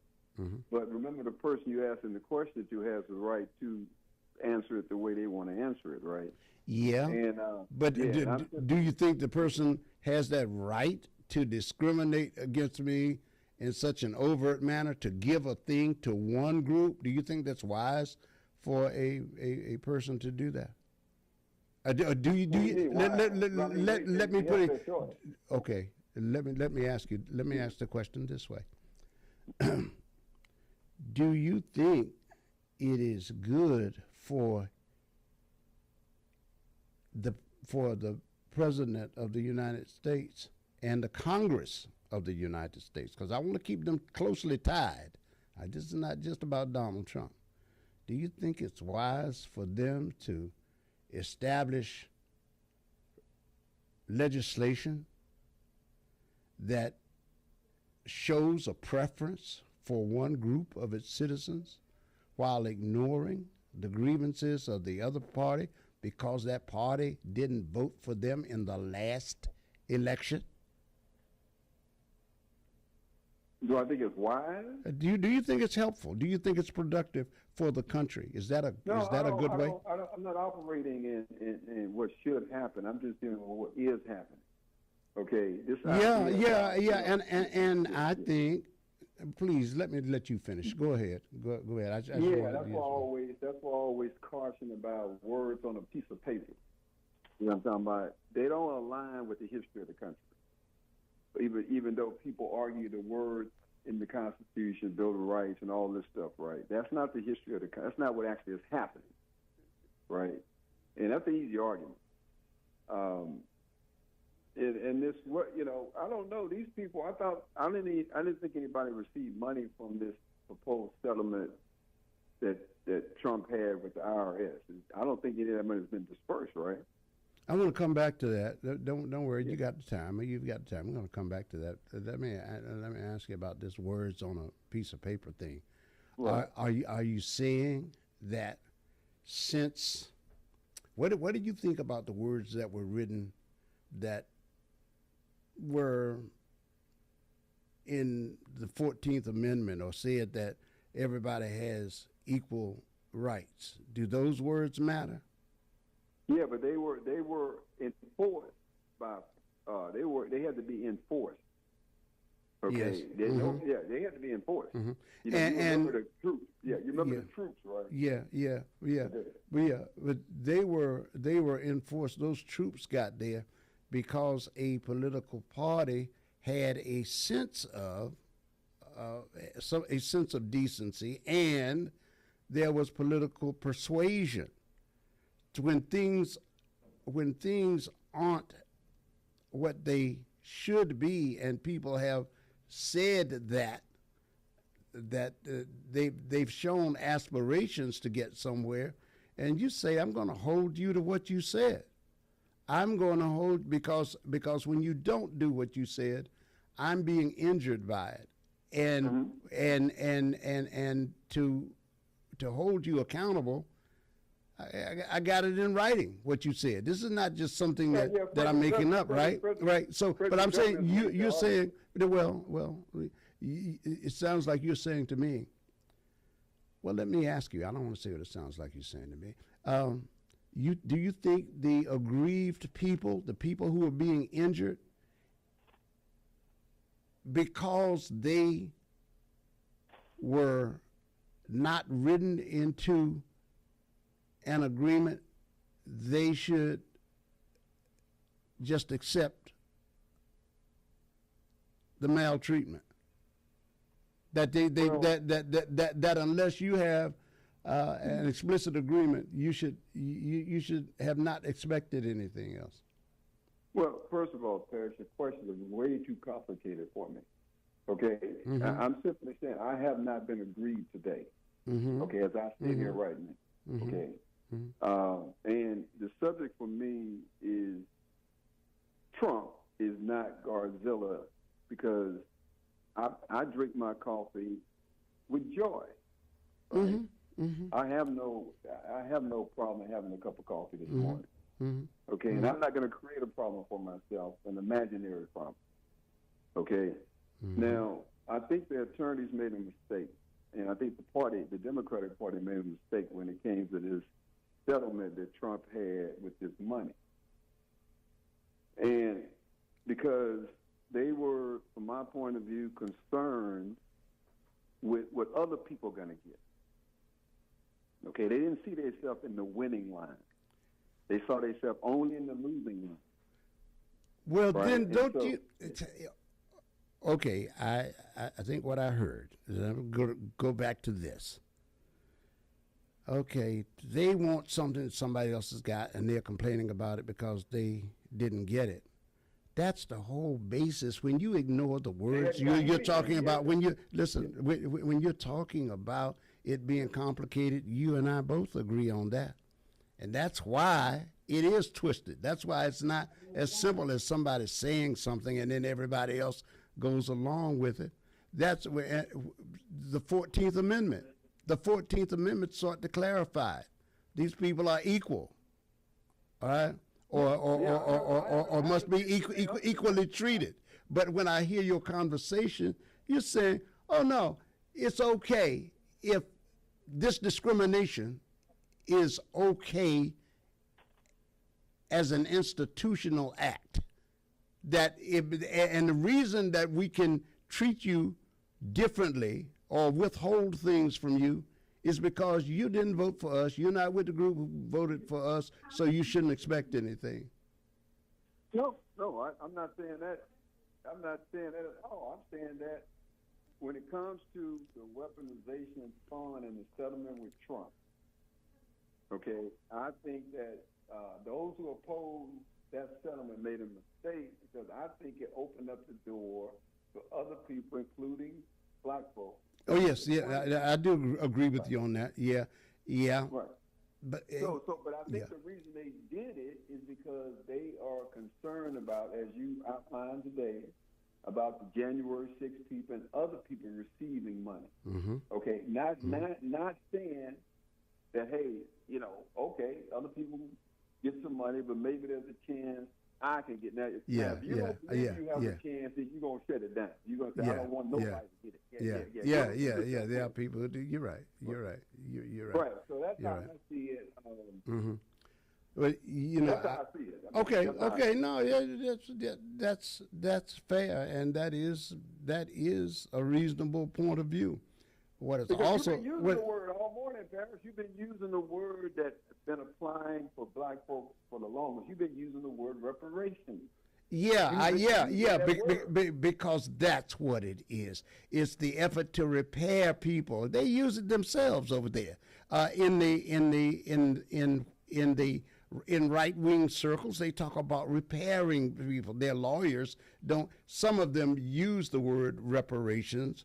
However, they talk about this repair. The president talks about making people whole again. That's what it is. They don't like it when we call it that, but that is what it is. It's going to somebody else in another form, and it is reparations, and they don't like the truth of that. This is why they have a problem with the word, and they want us to be correct by using it the way that they want to. And I don't buy their definition. Their definition, they are giving people reparations for a harm that was created from their standpoint by the government. The government were the actors in there. No, they don't call it reparations. No, they don't. Yes, I do. I call it reparations. Now, that does it. And they give reparations to corporations, social welfare. We're not going to argue that. This present idea that today in the committee and the news and conversation, if another person can make the argument for reparations or whatever you want to call it, injury by the government. This was inside of the language. Of the settlement. Right. Injury by the government. Yes. So, I mean, certainly people, the history of our community can say we've been injured by the government. And I'm hoping they will, and you've expressed that, and I agree with you on that. on that. But they shutting it down. Look like they're going to shut it down.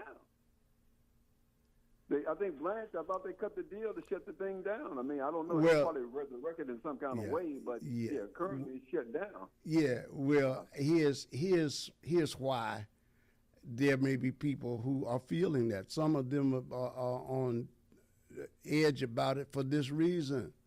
We know that whenever a thing turns out to be beneficial for a group they don't want it to be for, they change the rules. I don't think they changed the rules. They changed the law. We saw it happen. We've seen it happen in elections where they say for one term, this governor can do this. But then when the equation flips and they are in the minority, their effort was, when they're in the majority, they say, yeah, we did that when we were in power, but now we are going to do it so that we're going to end it with us. We're going to end it. We see that in North Carolina. So so yeah, I'm with you. I mean, hold. you don't trust them. I hear you. I hear what you're Okay. saying. You have no trust Yeah. for those people. I got it. Yeah, absolutely. But I'm saying this is the game that you're in, though. Okay, and Malcolm X, and I need to use his name correctly. Malcolm X. Mm-hmm. He accepted the idea of victory in defeat. Okay, there may not be an outright victory at hand.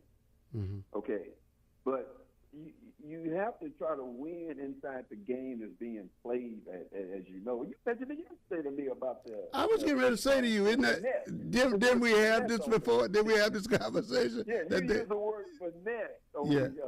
when you have to, there's a certain finesse going on, right? Yeah. And to keep arguing against,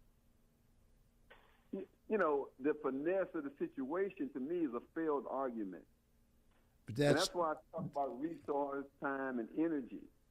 Listen, the people who are having these arguments, they are law firms across the country. They are people who are doing pro bono to make the kinds of arguments that we're making right now.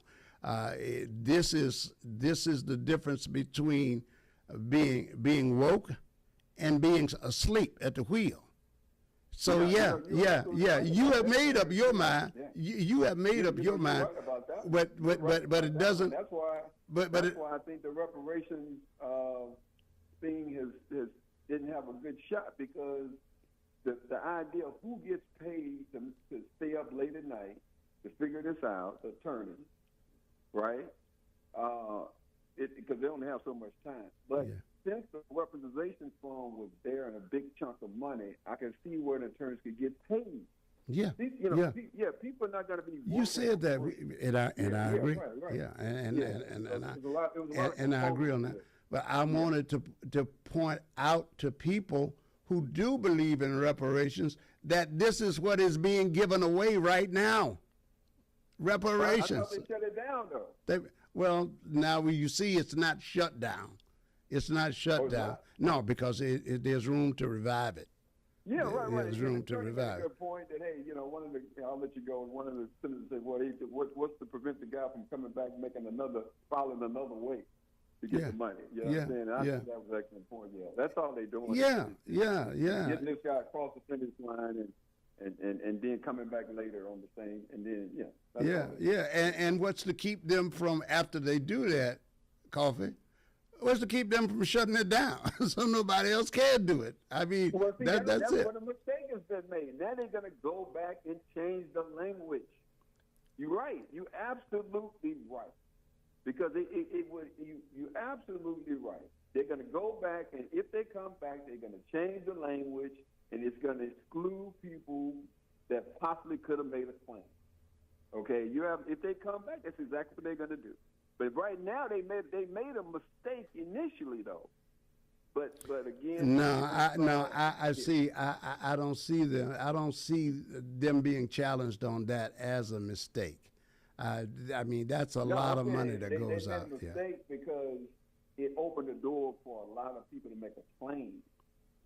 That mistake will be corrected if they come back again. I don't. Oh, yeah. Well, I'm sure you will. I'm sure you're right. They will write special language. So that's why I wanted to point out that any Republican who is for this, cannot credibly say that black people asking for reparations are out of line. They don't have to now because they going it's going to be they would have had to, though, if it was stayed the way it was. That's what I'm saying. They would. But see, you got more faith. Well, good luck with that one. I never thought that they wouldn't find a way to do it. To close it down, to shut it down. You got more faith in the way they deal in justice than I do under this administration. It would have been clear, though. It would have been less ways to hide, right? If it had left it the same, it would have been less ways for them to hide, and it would have provided more clarity. Is what I'm saying in people's point of view. Yeah. Okay. We'll see. No doubt. All right. Have some coffee, man. Have some coffee. Yeah. All right. I will. Another cup. All right. 14 minutes after the hour. And wanted to get that on the table.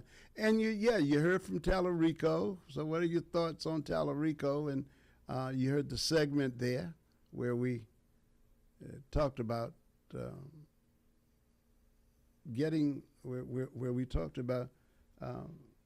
money into the black community, and particularly his statement about pledging to be a vote for the John Lewis voting rights bill. Hello, caller. You're on. Paris, what's going on, my man? My man, what's good? What's good, X? How are you doing? Man, nothing, man. I was listening to Coffee thinking that this whatever it is to give to these white people, what make Coffee think they're going to turn around and give us something like that to black people, where there's been a history that everybody else has got something, for they're wronged by the United States, but black people.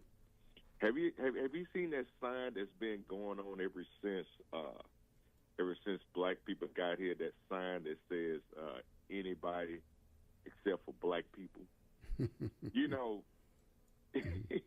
Paris, look. Yeah. Paris, look. I mean, the premises of Trump doing that, the sole purpose of Trump giving these January 6th reparations are solely to thumb his nose at black people's faces, because he knows all those people that were out there were white, meaning that I'm going to give them all this money because I feel like they have been wronged in everything, which is a part of white narcissism. And that is solely, he's doing that to thumb his nose at black people because of the simple fact that we ain't getting nothing. And he knows that. So I don't know how he think that they're gonna give us any type of reparations, especially from this racist. There's no way possible that will happen when he's already have declared war on black people, when he's trying to close down the African American Museum. He's trying to close that down because he feels like that is racial or reverse racism or whatever. And let's go back to reparations. Now I may be Paris. I may be a conspiracy theorist, but how is it that Johnny? Well, white people's mad at Johnny Cox for two things. Because he was the first. He was the lawyer who freed the probably the first black man who publicly was accused of killing a white woman, and he walked. which white people still mad about that. And then two, his next plot he was doing was that he was trying to sue the U.S. government for reparations. He was trying to sue. And then what happened? He gets brain cancer. So, Coffee, that's a pipe dream. I just want to tell you the truth about it. It's not going to happen because we got these racist people that this country just they'll give. Look, did they give the Asians World War II for the concentration camps? They gave them reparations. Yeah. Well, they did. The Japanese, yeah. You're Japanese, right.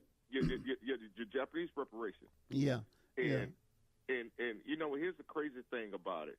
You know, they're giving Israel reparations constantly over there in Israel.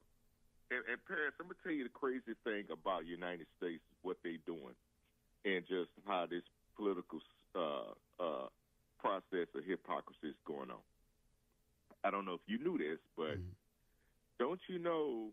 Okay, don't you know that Israel gets they have free Medicare? I mean, free healthcare. Healthcare. Are you saying free healthcare? Okay. Yeah, free healthcare and free education for the people in Israel, which Sure. is a part of socialism. There. Sure. They There are have a that. lot. There are a lot of countries now who Yeah. do have that, and Yeah. I forget what the count is. I remember seeing the count. So many nations who have that. Majority of the nations have that. Yeah. Yeah, but yet and still, they frown. They don't want to hear for our people.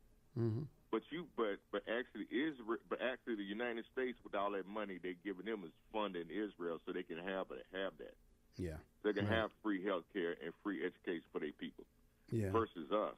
Yeah. Where, providing subsidies, providing subsidies for another society. Same thing. Yes, sir. Yes, Yes, sir. Yeah. Yes, sir. Yeah. Meaning that money could go for reparations for us. Yeah. Yes. And see, I like it when you state it that way. See, that's what I'm saying. I used the word reparations intentionally because it's this idea of repairing somebody who's been injured. Donald Trump said out of his own mouth that he thought these people were treated horribly by the government. Now, I didn't have to use the word reparations. I didn't have to use that word, but he said they need to be the equivalent of made whole. That means to repair. And what I'm saying is people will torture the language to get what they want. But when they meet with a certain kind of truth, then words become foreign to them. They act like they never heard that.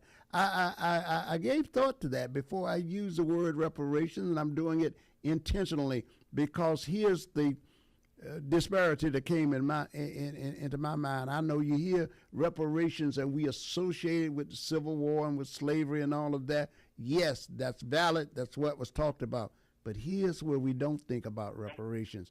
When a person marches into the Capitol and they can get $500,000 or $1 million because they wanted to shut Congress down, and is in a crowd that has killed policemen, all right, and they've set off explosives and done all of that, right? Bear spray and defecated in there. They get hundreds of thousands to millions of dollars, all right? But when the person who is accused and put in jail falsely, even when the evidence was not conclusive enough to legitimately hold him in jail, but because of shoddy police work or some other malfeasance by the government, that person goes to jail for 18 years, and you tell me that they should only get $80,000? That's the cap? That's the cap? Yeah, no, that's what I don't want people to miss about this conversation. I used the word reparations several times. That's not just applicable to black people in servitude at that time.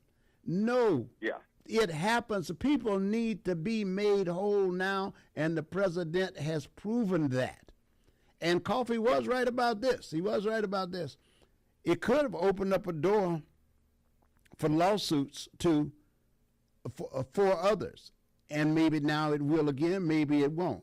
But I understand the Congress people who were there because they've got to live in today's world, and they've got to be accountable for our national budget. And they don't want the government to start paying out money like that. Democrats don't want that either, because they're there to fix a budget. However, if this president's going to do it, then I want the Congress to do it in a more equitable manner. I don't want the people who've truly been injured to not get anything.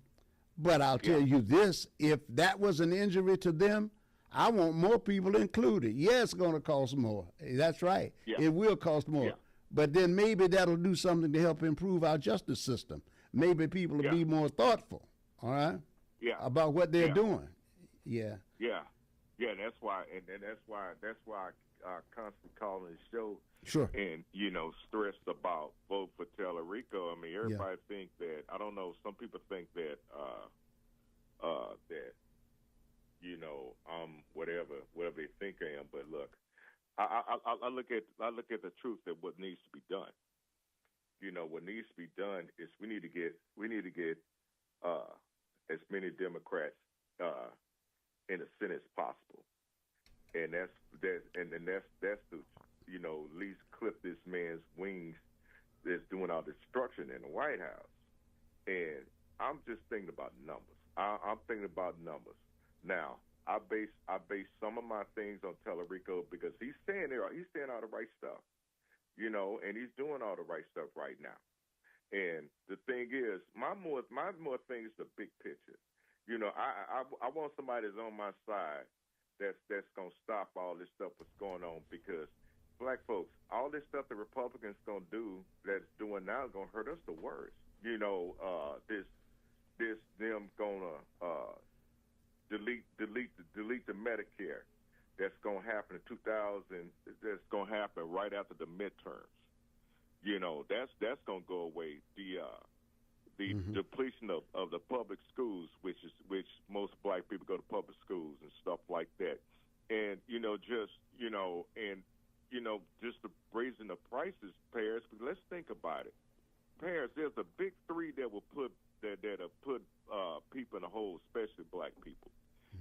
We talking about daycare when you have a kid. When you have a kid, the daycare is out of the roof, and then. And so the injury, when they get grown, if you want them to be somebody in college, that you can't afford to send them to college no more. That's gonna put you in a hole. And Father Time's gonna get us all. Whereas we're gonna get old, we have health problems and everything. And the thing is, although we have insurance and everything like that, man, healthcare costs is out of control. Of this world. It's out of control. Yeah, absolutely. And God forbid, Paris, if you have cancer. Yeah. Cancer would bankrupt you. Yep. So the thing is, if Tellerico can get in there and say, look, this man said he'll vote for the John Lewis. That's two things he said, black people. He said it on national TV that he's going to vote for the John Lewis Act. Yeah. Then he told me personally that he's going to vote for the George Floyd Act. Yeah. So black folks, if you're going to sit up here, and I was listening to the radio station, I just hope that was tongue-in-cheek what everybody was upset about. If you claim that you're not going to vote for this man because he made mistakenly, and I'm not going to say it's him personally, but you got to realize there are some Karens and there are some undercover racists that's actually running these campaigns that are making decisions that he probably doesn't have nothing to do with because he's on the road. Oh no! Well, see now that you go ahead, say what you're going to say, and then I want to come back to what you're saying now. Go ahead. Yeah, because they may not choose to spend some of that money spend that campaign money on black media, because the thing is, believe it or not, Kamala has some racist people actually running our campaign. Okay. Let me say this: whether it's Kamala or whether it's Tellerico whomever, if you can't have an office running the largest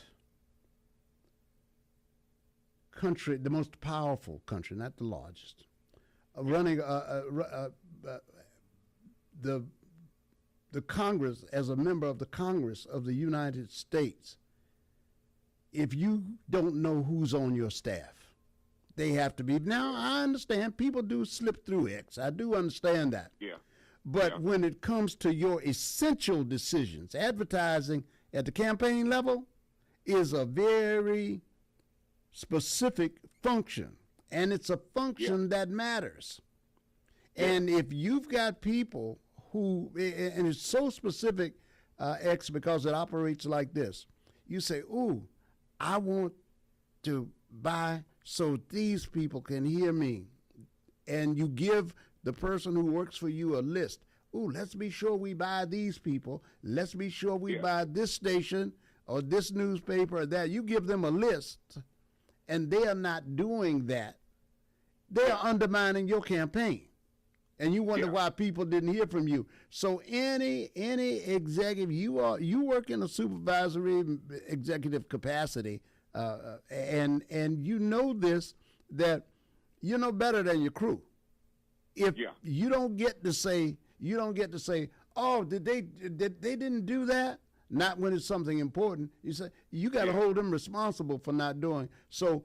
I'm assuming he has some, and this is not attacking his people either. I just wanted to get that image in people's heads that no, you got, if you're going to be an executive, you're an executive. They go to Congress to run things, and they're going to have a staff of their own. And if they're not careful about if they hire somebody with bad attitudes in certain areas, when they get to if they rise to power, then they've still got that person in their midst. That person is going to only going to increase the amount of harm that they're doing, you know? Oh, yeah, because case in point, Paris at that town hall meeting. Yeah. The main woman on that mic and stuff that was doing the talking. Man, that woman there, I just looked at her, and I just looked at her, and I just, and she just didn't have good intentions.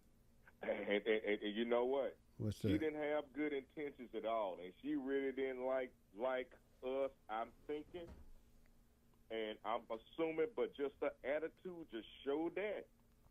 And, I said, man, there's always one in every group. Well, yeah, but listen, I mean, I wasn't there. I don't know. I did read the reports.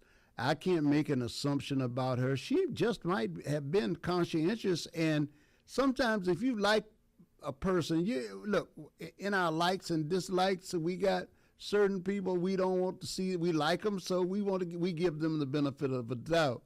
And we have other people who we don't like, and we can get too confused when we see people's behavior.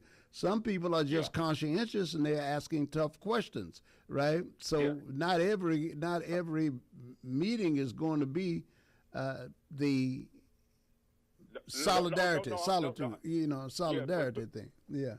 Yeah, but that woman that was one of the women that was with Tellerico that was giving the mic and stuff. Man, she was not a nice lady. Well, did Tellerico respond to her question? No. I'm not talking about the one. I'm not talking about the woman that was. I'm not talking about the Candace woman. I'm talking about the woman that worked for Tellerico. Oh, well, yeah, okay, okay, yeah, all right. I'm not talking about her. Okay, okay. The woman that actually had the mic, who was walking around. You mean the woman who was holding the mic and giving it to the audience? Okay, you said okay. I'm talking about the MC. Okay. I'm talking about the MC lady wasn't nice. Okay, all right. Thanks for clearing that up. Yeah. Not Candace. Yeah. No. Yeah. I'm talking about the MC that worked for Tallarico. Yeah. And then like, you know, and I know that she was not nice and she wasn't giving the passing the mic and answering any questions. Wow. So I can yeah. understand. I can understand why Candace was pissed off. Yeah, Because yeah. I got pissed off. It's Yeah, just that yeah. I didn't do an outburst, but Yeah. I got it. Yeah, I yeah. got it. But Well, I'm glad. that's what I'm saying, that Yeah. I'm glad. sometimes you Clear got that people up. running Yeah. they're doing things your campaign Yeah. that makes the candidate look bad. Yeah. Now that is true. People who make commitments to break them anywhere in your chain, that stuff can hurt you. It can make you look bad. Yes, one of the things I liked about Representative Lee, she would come. She was very hands on. she was very hands on, man. She was particularly attentive to complaints. She was that. Yeah. You know. All right, X. But That's great. Go ahead. All right. Go ahead. But before I go, Yes, I'll sir. tell you something. What's that? I like Menifee. Menifee coming out swinging, baby. Oh yeah, he is. Yes, sir. I watched him. He's doing that. He is, and that's refreshing as well. 25 minutes before the hour. Hello, caller. You're on. How you doing, Uncle P? Yes, sir. What's Gucci with you? Oh man, I tell you, I love what X is saying, but Mhm. I still think, dear brother, I really think, man, when you're talking about black folks, Mhm. you know, we are very loyal people, Mm-hmm. and I believe that we just have reached a point in time now.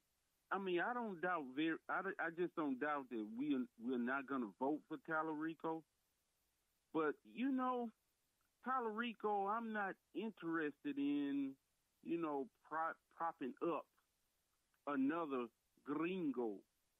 And that's not, and I thought that whenever I heard these Spanish folks say that about gringo, you know, I was saying to myself, golly, is that something derogatory? Then when I looked it up, Paris, that's something that they refer to a foreigner. Mm-hmm. In the area, you know. Yeah. And I can honestly tell you, as a black person 40 years, I've never heard the name Tallarico till now. So I really don't know you. And I'm trying to get to know you. And then come to find out too that a famous Tallarico, you know, the brother, the last name didn't go. So with the stage name. But guess who that is? Who's that? Stephen Tyler. His real name is Tallarico. Really? Yeah, that's interesting. Yeah. I was surprised to hear that, man. Yeah, I didn't know that. Wait, Stephen Tyler, the Stephen Tyler you're talking about? Are you talking about from Aerosmith or? Aerosmith. Yeah. Steve Tyler from Aerosmith. Yeah. I just wanted the audience to be. I want to be sure you what you're talking about. Yeah, yes, sir. That's interesting. Yeah. And my thing is that as black folks, man, we at the point now to where a lot of us came from the Janet Jackson era. Mm-hmm. What have you done for me lately? Yeah. I want to know. I just don't need your smile. I don't need all that. Tell me, what are you gonna do for us? Are you gonna take some of the money that you are gathering up? Are you gonna come to the black community? Are you gonna sit there and talk with us? Are you gonna help us with the type of community block grant? Show us something. And Brother X, I want to thank you for speaking the words that I wanted to say, my brother, because in the history of the United States, you know as well as I do, it's always been this little suppression of black people, and most folks ask the question why. Stop the blacks, why? You know, white people are starting to ask the question, same question, why? Why y'all stopping? Why y'all hanging black people? What are you doing? Why are y'all doing this to black people? And that's a good thing, because other people are beginning to start looking. So when you talk about reparations, you got to ask the question too, why? Brother brought up about Israel. Well, don't you know that most of the people that's been actually voting against us receiving any reparations when something comes up is actually Jewish folk, unfortunately Jewish representatives. And then to make it even worse, now you got Argentina. What the hell they doing in our politics? Voting against, as we seen with the UN. I think that, or what's that, NATO? It was one of them. Yeah. Yeah. Probably the UN. Yeah. So my last point is this. I'm done with asking why. I have turned to the Sealy of the color purple option. Until you do right by me, everything you do is going to fail. You and Queen Latifah. I'll tell you, man. And of course, as you say, Sealy and color purple. Sealy. Yeah. And remember the last part of it. What's that? She said, I may be black, I may be ugly, but I'm here. Yeah. I'm here. All right, man. We thank you. It's 21 minutes before the hour. Hello, caller. You, Roy. Thank you, Paris. Yes, sir. I would like to say that in terms of reparations, for anybody to try to equate, I think that's January the 6th rebellion, to the suffering of black people. I must say that may be a break from reality. When you have breaks like that, it often come out as insane. It's no way that you can equate the two. The only thing you can say, one caller say, maybe your team next year. I understand that. But the only way you could use that type of language is that they are not on our team. Why you say that? I say because when the President Barack Obama was in office and they had, I think at some point, they had the House and the Senate. I know at some point when Democrats had the House and the Senate, we still didn't get it. They are not on our team. Me and Coffee on the same team, which is Paris is on the same team, which is Junior's on the same team. We need not act like we are on Donald Trump's team, Talarico's team, because we're not. Talarico I believe he held office or is holding office, and he don't know how to spend money, Paris. He don't know how to distribute his money. I know that we, due to our situation in this country, we're not going to admit it, but our actions see it loudly. Due to our situation in the past and present in this country, across the world, really, it makes us feel good when white people come among us and say, we'll get to you, and we'll carry that. He say he going to do it. He going to do it next week. Next week never comes. Then the Telerico the third come up. I'm just using Telerico as an example. It's more than just him. He come up. And if I'm still here, I'm going to say the same thing. Telerico the third, he say he going to do it next week. We've been doing that far too long. I'm not saying don't vote. Vote if that's up to you. Vote for the best one that represents you. But you need not think that you are on his team or Trump's team. Sit down and have some coffee and think about it. Under Trump, he dismissed black people from the Joint Chiefs of Staff, high-ranking Army officials, librarians, black women who work for the federal government.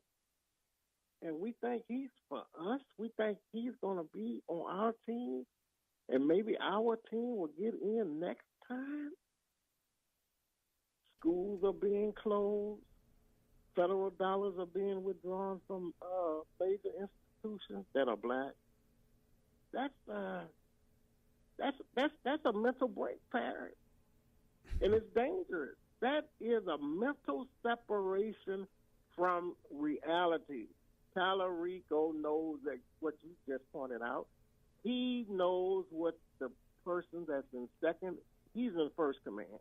He knows what the person that is in second command is doing.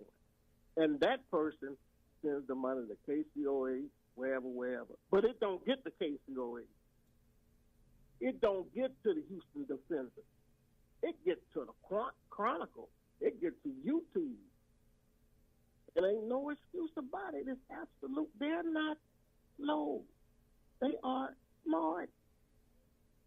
They know how to fool me. Even if I think I know what I'm talking about, I'm still struggling trying to figure out, Brother Paris, what is this system? And exactly how this system works. He knows. Yeah. If he wouldn't have known, it would have been over. They know how to adjust it. They know how to establish it. They know how to perform maintenance on the system. And they know how to refine it. And you'll never think a Tellerico ain't too different from a Donald Trump. No way, ain't no way, ain't no way. Well, he's been refined. You can't tell it. So, in closing, I listened to yesterday, Paris, tips from Gilbert, and they was talking about Jose Compostore. You know what? I was sitting here, and I had Sherman in here, and I was making some adjustments to some of the equipment and stuff here. And I saw this woman, and I saw the last name on the screen, and I heard him say, when the program first came on, and I heard him say Torres, and I didn't get the opportunity to hear the full show, but towards the end I heard him say, and we thank you, so I knew it had something to do with violence. So I said to Sherman, I wonder if that's Jose Campos. Sherman and I talked about it. I said, well, no, maybe she'd be older now. That was his sister? That was his sister. Wow. She was 11 years old. Wow. Okay. Yes. Okay. Still holding the banner up. She still, no one, hey, Paris. Yes. No one called in and said, hey, let's forget that. Let's move on. We don't have all the answers. No, I was waiting for that to come up, but it never came up. Yeah. It never came up. And his sister was 11 years old. She said they done him like that because the color of his skin, racism, white supremacy. That's what she said. Yeah, I heard her say that. I heard her say that. That's what made me say to Sherman, thank you, because that's what made me say to Sherman. Yeah. And see, my thing, I raised that question. We struggling. That lady said it. And we struggling with supremacy. It don't mean that they can run 100 meters better than you. It don't mean that they can build a better building than you. Supremacy means this. Under this system, it means those who can hurt, harm, terrorize, and or kill a person or another group of people with absolute impunity. Now, who is that? I was talking to an ex-police. I talked to an ex-police chief.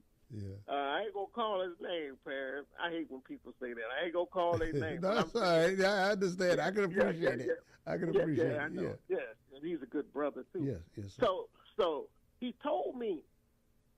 I guess it's been about 15, 20 years now. I asked him. I said, "You was on the force?" He said, "Yeah." I said, "Tell me about that. About Jose Compostore." He said they beat him. Handcuffed him. I believe he told me they shot him and threw him in the bayou. I'm in a building right now in front of the bayou. And they said swim, and they use that derogatory language. Right. We don't want to say it. They use that. And I said, what happened? Because I was a young boy. I said, what happened to him? He said the judge charged him $1. That's right. $1. You ain't on a team. You just like myself have been confused, and I think I'm on their team. Dallas Cowboys will not help out the Pittsburgh Steelers. Period. And I know most of y'all can understand that because we in the sport. I mean, we all day long. So, hey, they will not help out. It may appear to they say, man, that quarterback done threw another interception. He must be for the other team. It may appear to look that way. But they are not on our team, and we're not on ours. We have to focus on ourselves and those, what I call it, countermeasures. And we threw out one countermeasure. One countermeasure is alcohol. Because a lot of us drink alcohol. It's just one countermeasure of many. And the reason being, it is best. Not that I don't want people to have fun or I'm cutting into your party time. It is best under this system, Brother Paris, to remain sober at all times. The brother that got supposedly drowned the other day. Nolan Wells. Man, they checked his liver. They checked to see what he was drinking, if he was drunk. If that would have came back, oh, he had alcohol, the whole thing would have been over, Right. Brother Parent. Yes, yeah. So we have to think, that's logical thinking. Hey, man, these people dump a beer, we used to call them beer joints, alcohol in our community. On every store they got alcohol and bad food. Hey, man, let's show them something. Let's say, hey, man, I'm not going to take it. Although it tastes good to me and I want to have fun with my friends, I want to relax because I've been on this job all week. But I just want a cold one to relax.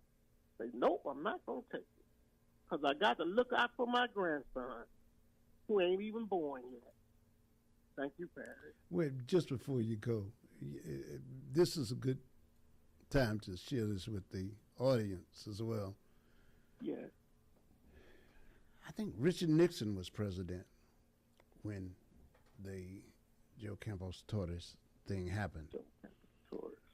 And Nixon followed Johnson, didn't he? He followed Johnson. Nixon? Yes. Yeah, yes, okay, yes. right. Yeah, so Nixon was president. If I'm not mistaken. Go ahead. There was nobody between the two. Yeah. And I was here in Houston. I had arrived recently, and I heard that story, and I heard what the judges said. The judge's ruling was that they didn't intend to kill him. I didn't know about the fine. I didn't even. That was just so unbelievable to me that they were getting off, right? Because I remember there was Bobby Joe Connors. He had been beaten to death.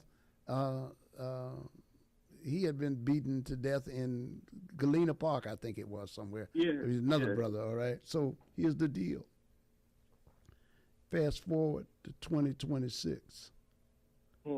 I'm on the air, and I saw this woman. She's talking with this moderator, with the host of the show, and I see Torres on the screen, and I'm hearing her talk to Gilbert, and I'm thinking, something she had said. I heard supremacy at the end, right? But in between, as I just told you, I couldn't catch the thread of the conversation because I've been trying to do several things over here. And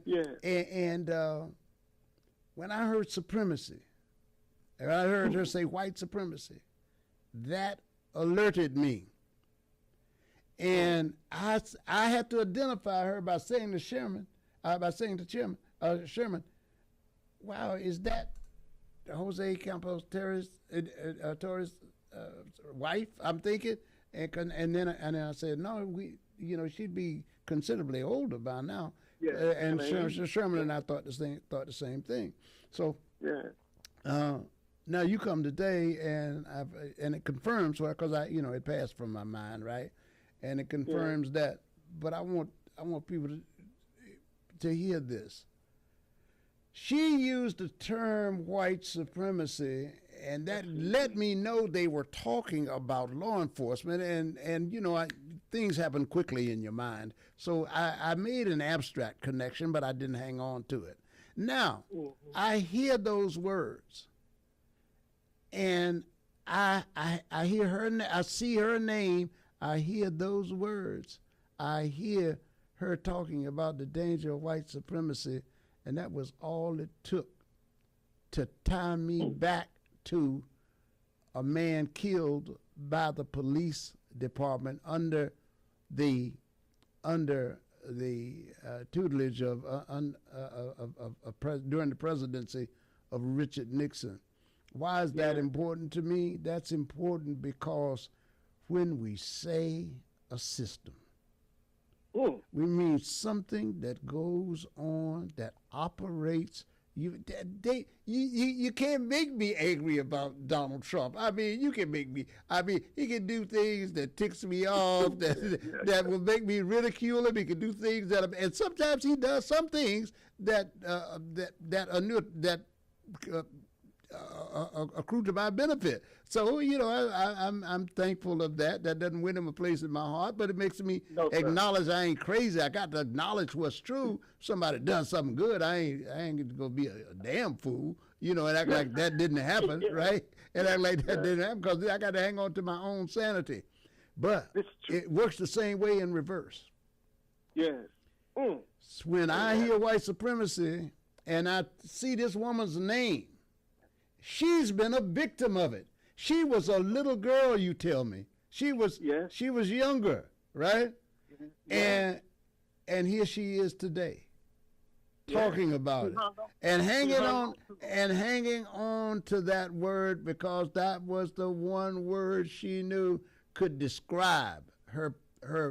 It didn't cover all of her pain and agony, but it described what had happened to her, because that word supremacy implies that it was done with a callous disregard for the humanity of anybody else. I'm supreme. I'm supreme. I can do what I want to do. I can do what I want to do to you. And that's another reason they don't want you to use it. Those who practice it would prefer you use the word white nationalism.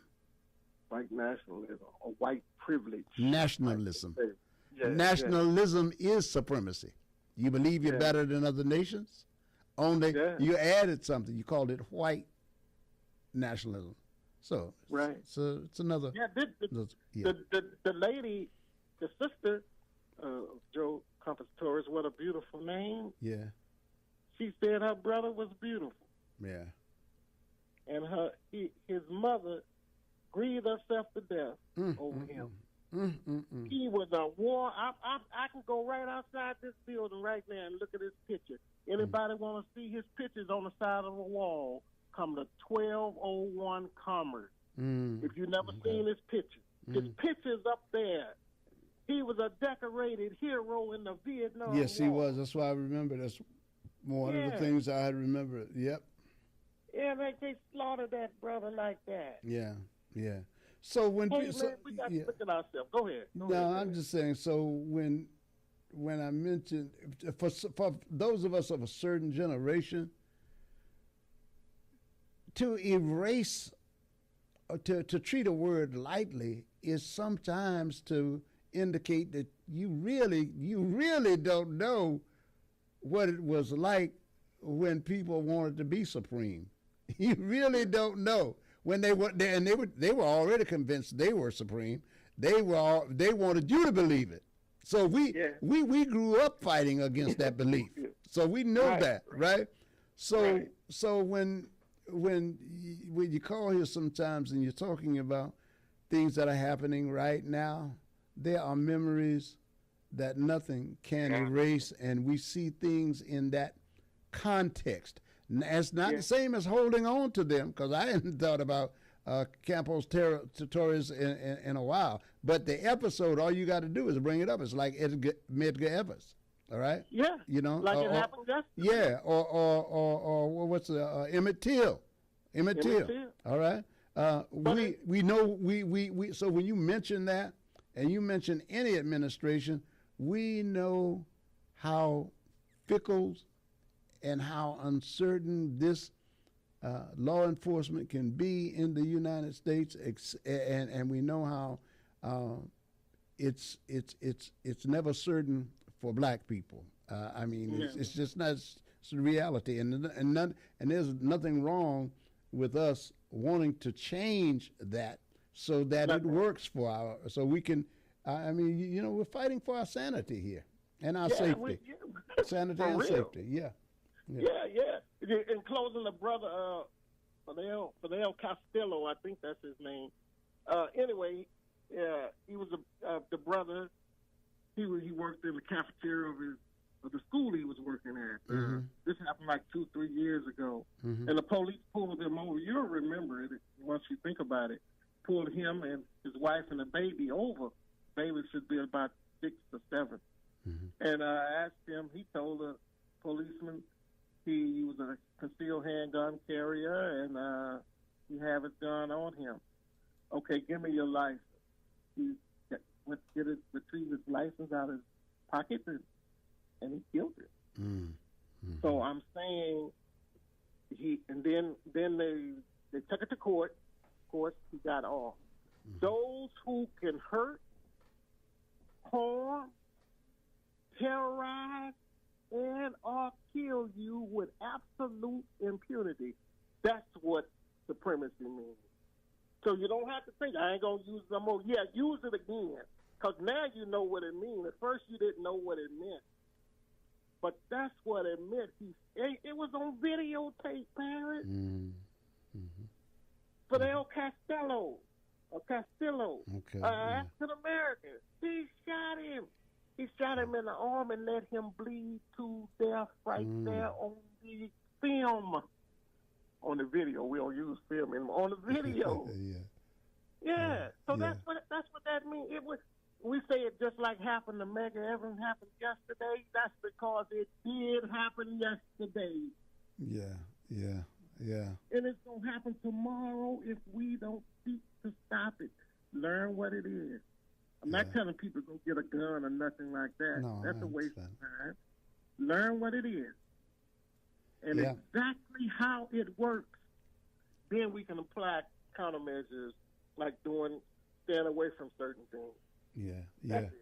All right, my man. Thank you. I appreciate it. All right, But whatever you do, I think you just don't sit down and say, oh, well, the deck's stacked against me. I'll just accept whatever comes. I just don't see that as being the answer, and I don't want people to get walked into that by saying, well, there's nothing I can do. There's always something you can do. You can improve your own knowledge. You can improve your own position as best you can, but you can always work against it. You can always speak up against it. And we are The Source. Thank you so much for being here with us. We enjoy it right here on The Source. Michael Lawrence Harris is coming up. Informative, entertaining, inspiring. It's the Jackson.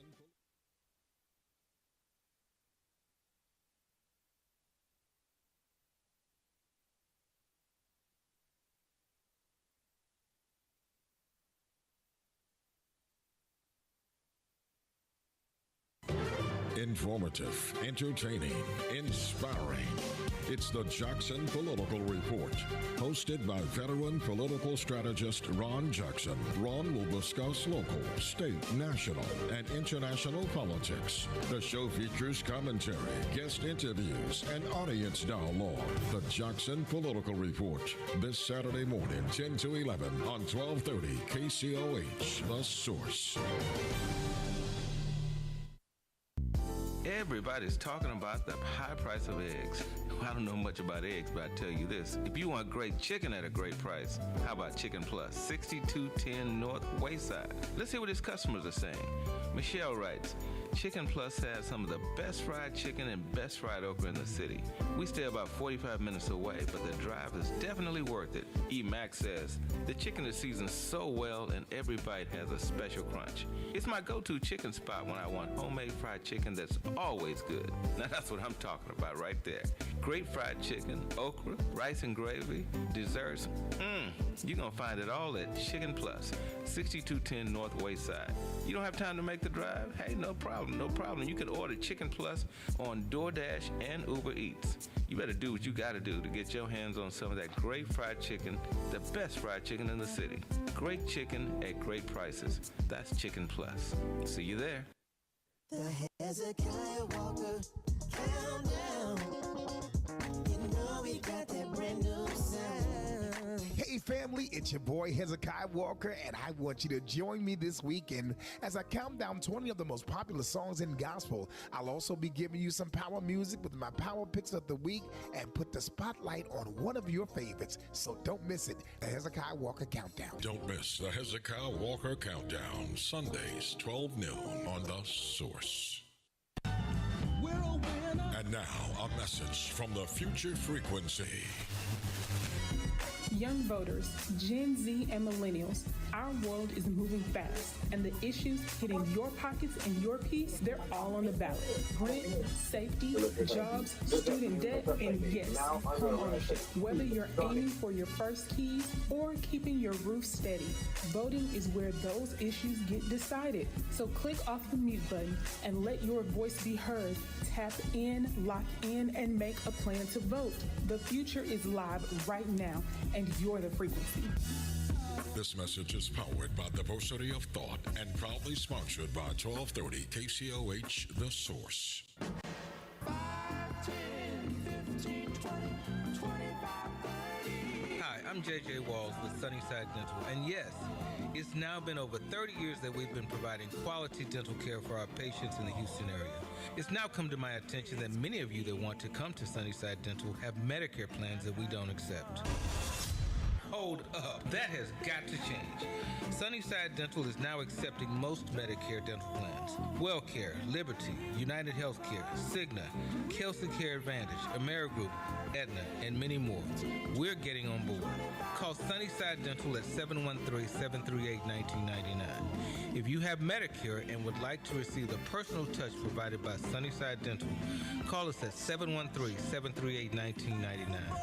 We look forward to helping you achieve the smile that you can't wait to share with the world. Got Medicare dental benefits? Call Sunnyside Dental, 713-738-1999. Are you looking for a pharmacy where you're more than just the next person in line, where the pharmacists are friendly, willing to talk to you about your prescriptions and over-the-counter medications, where they make deliveries to customers in the general area? Then you need my pharmacy of choice, Mercury Drive Pharmacy, 918 Mercury Drive, right off of I-10 East near the 610 Loop. James Muldrow and his staff are there to serve you. I've been a customer for over 37 years. The insurance companies have tried to steer me to the corporate pharmacies, but I prefer Mercury Drive. It's a staple in East Houston, serving Fidelity, Jacinto City, Pleasantville, Fifth Ward, North Shore, Wood Forest, Galena Park, Channel View, offering free delivery to those areas and others. Most insurances are accepted. Mercury Drive Pharmacy is open Monday through Saturday for your convenience. Phone 713-674-6122, 713-674-6122.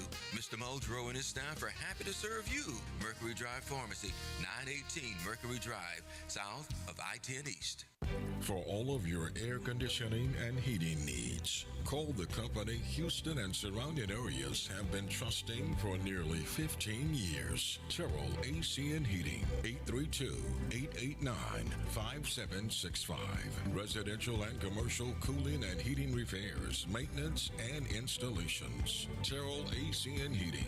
Competitive prices. Call 832-889-5765. Licensed and insured.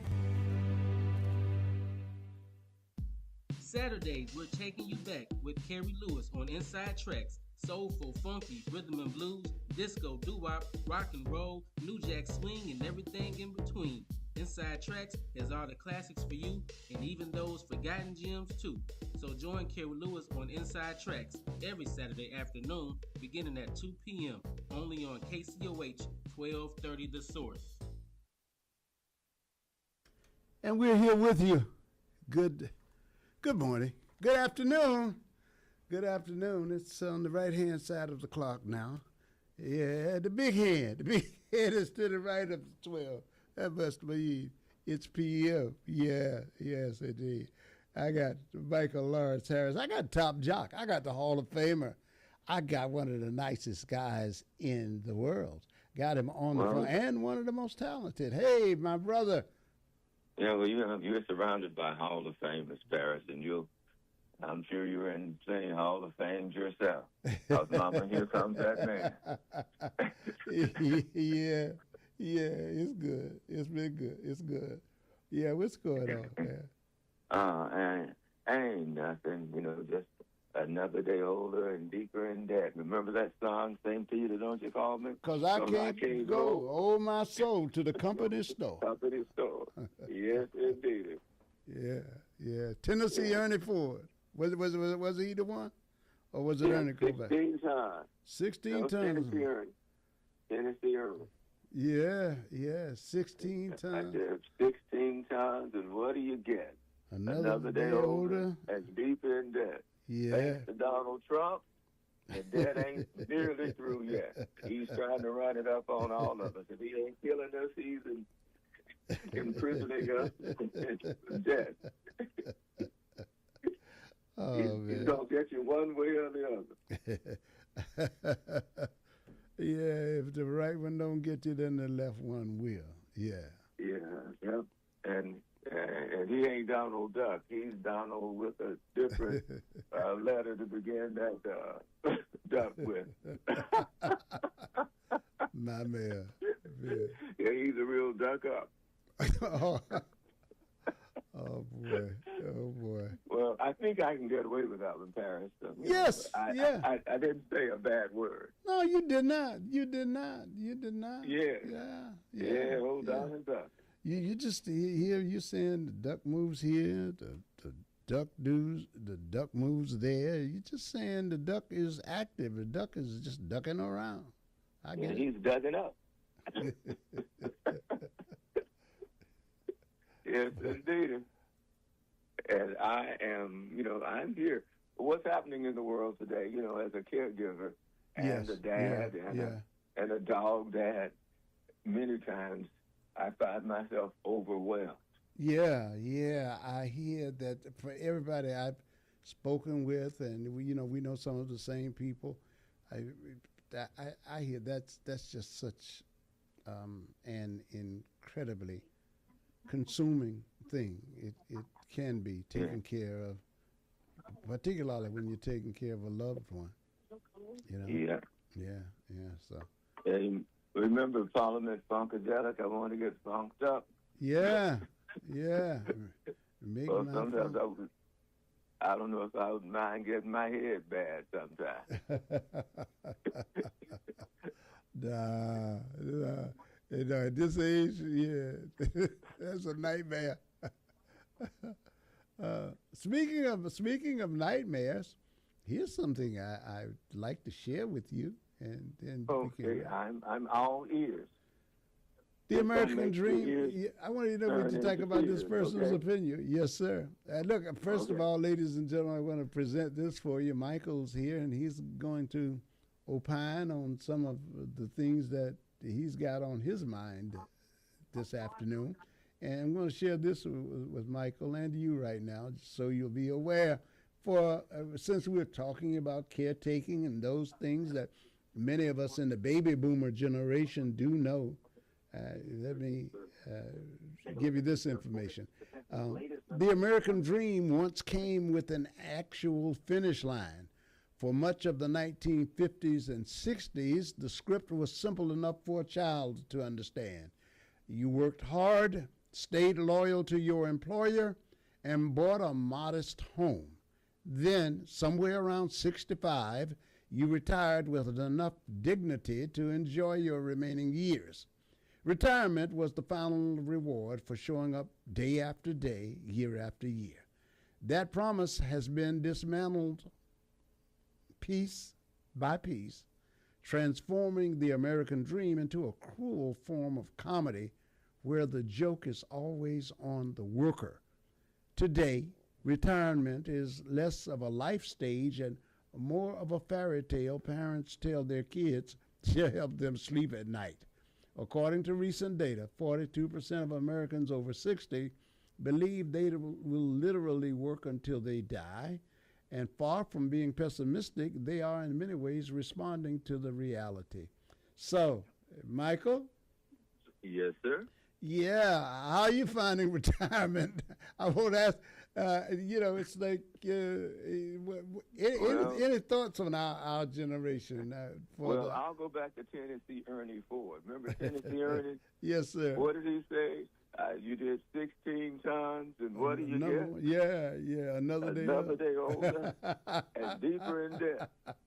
St. Peter, don't you call me, because I can't go. I owe my soul to the company store.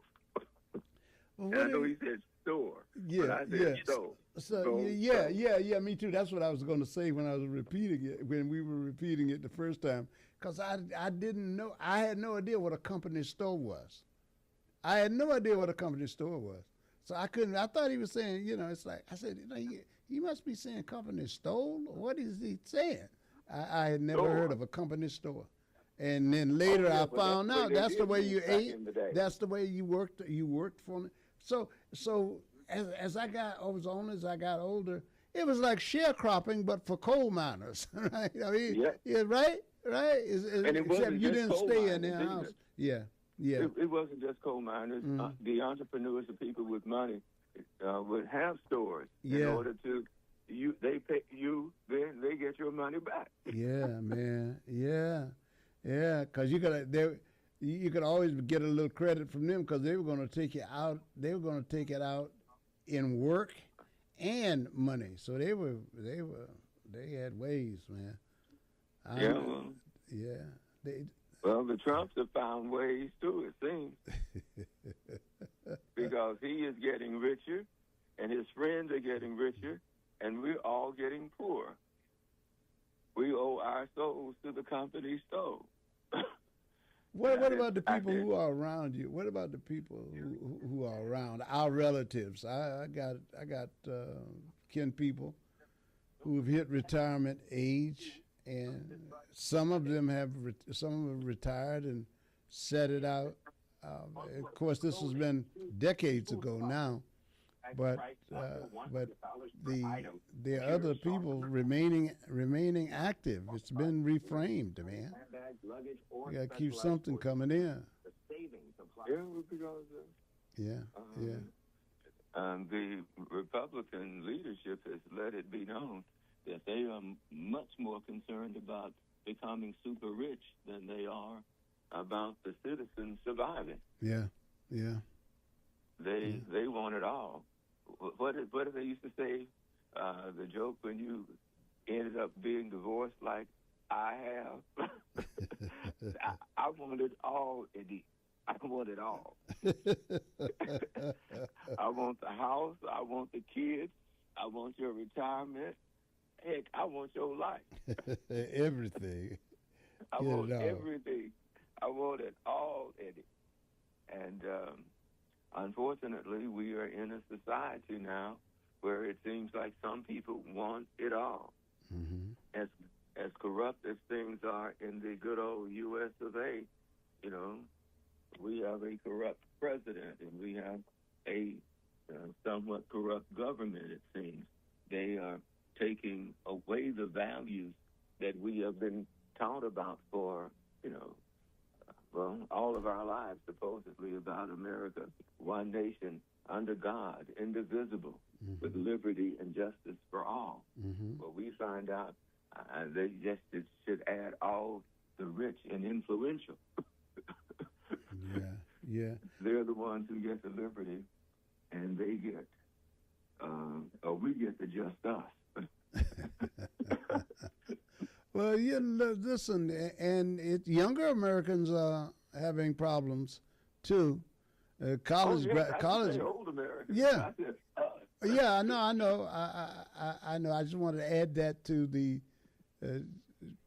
narrative that I was laying out here. College graduates are currently entering the toughest entry-level job market in years, we're told.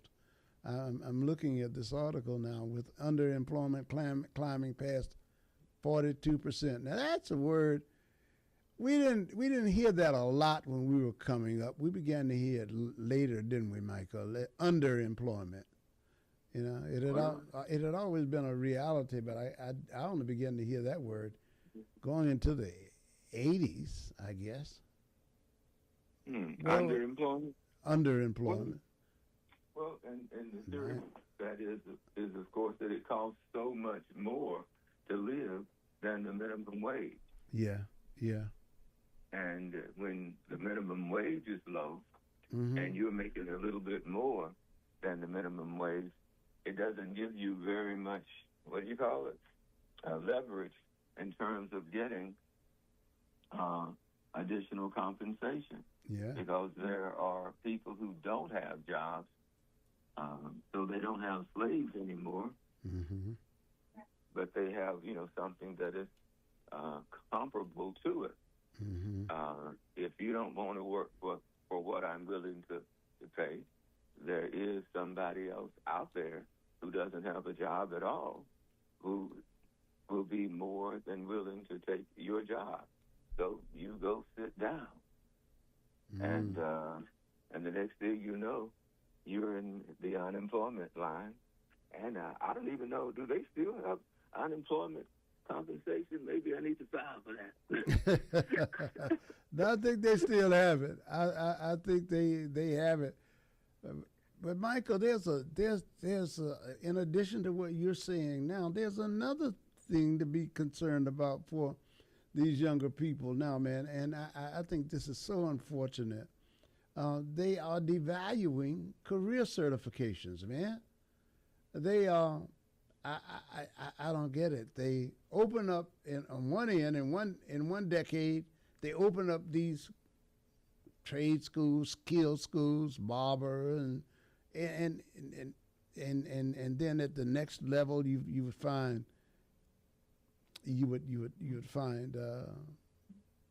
at a higher level. I guess you would find plumbers and electricians and those things. They're doing better now. Right, but then in the next decade, we find out they are like devaluing nursing careers, the degrees from those certificates, devaluing these things. So they wanted to cut their salaries. Yeah. Well, that's the benefit of it, as you just said. You lose leverage the more employees enter the workplace. When. Yeah. So it becomes oversaturated. That happened to radio to a degree. Almost everybody decided that, hey, I can do radio. Oh yeah. That's right. That's right. It did. It really did. And now technology is having the last laugh because you can get other voices. Yeah. Yeah, they create. In fact, I see a lot of the what do you call those podcasts? They seem like they're not with real people, but they use strange language. Yeah. Right. Yeah. And they certainly don't pronounce things the way that we good old Americans do. Yeah. But anyway, we want to thank you all for yesterday. For keeping us entertained as we said goodbye to my darling wife's older brother. Pretty Billy has gone on home. Man, do you know how many trips I've made to the VA cemetery in the last few years? It is just simply amazing.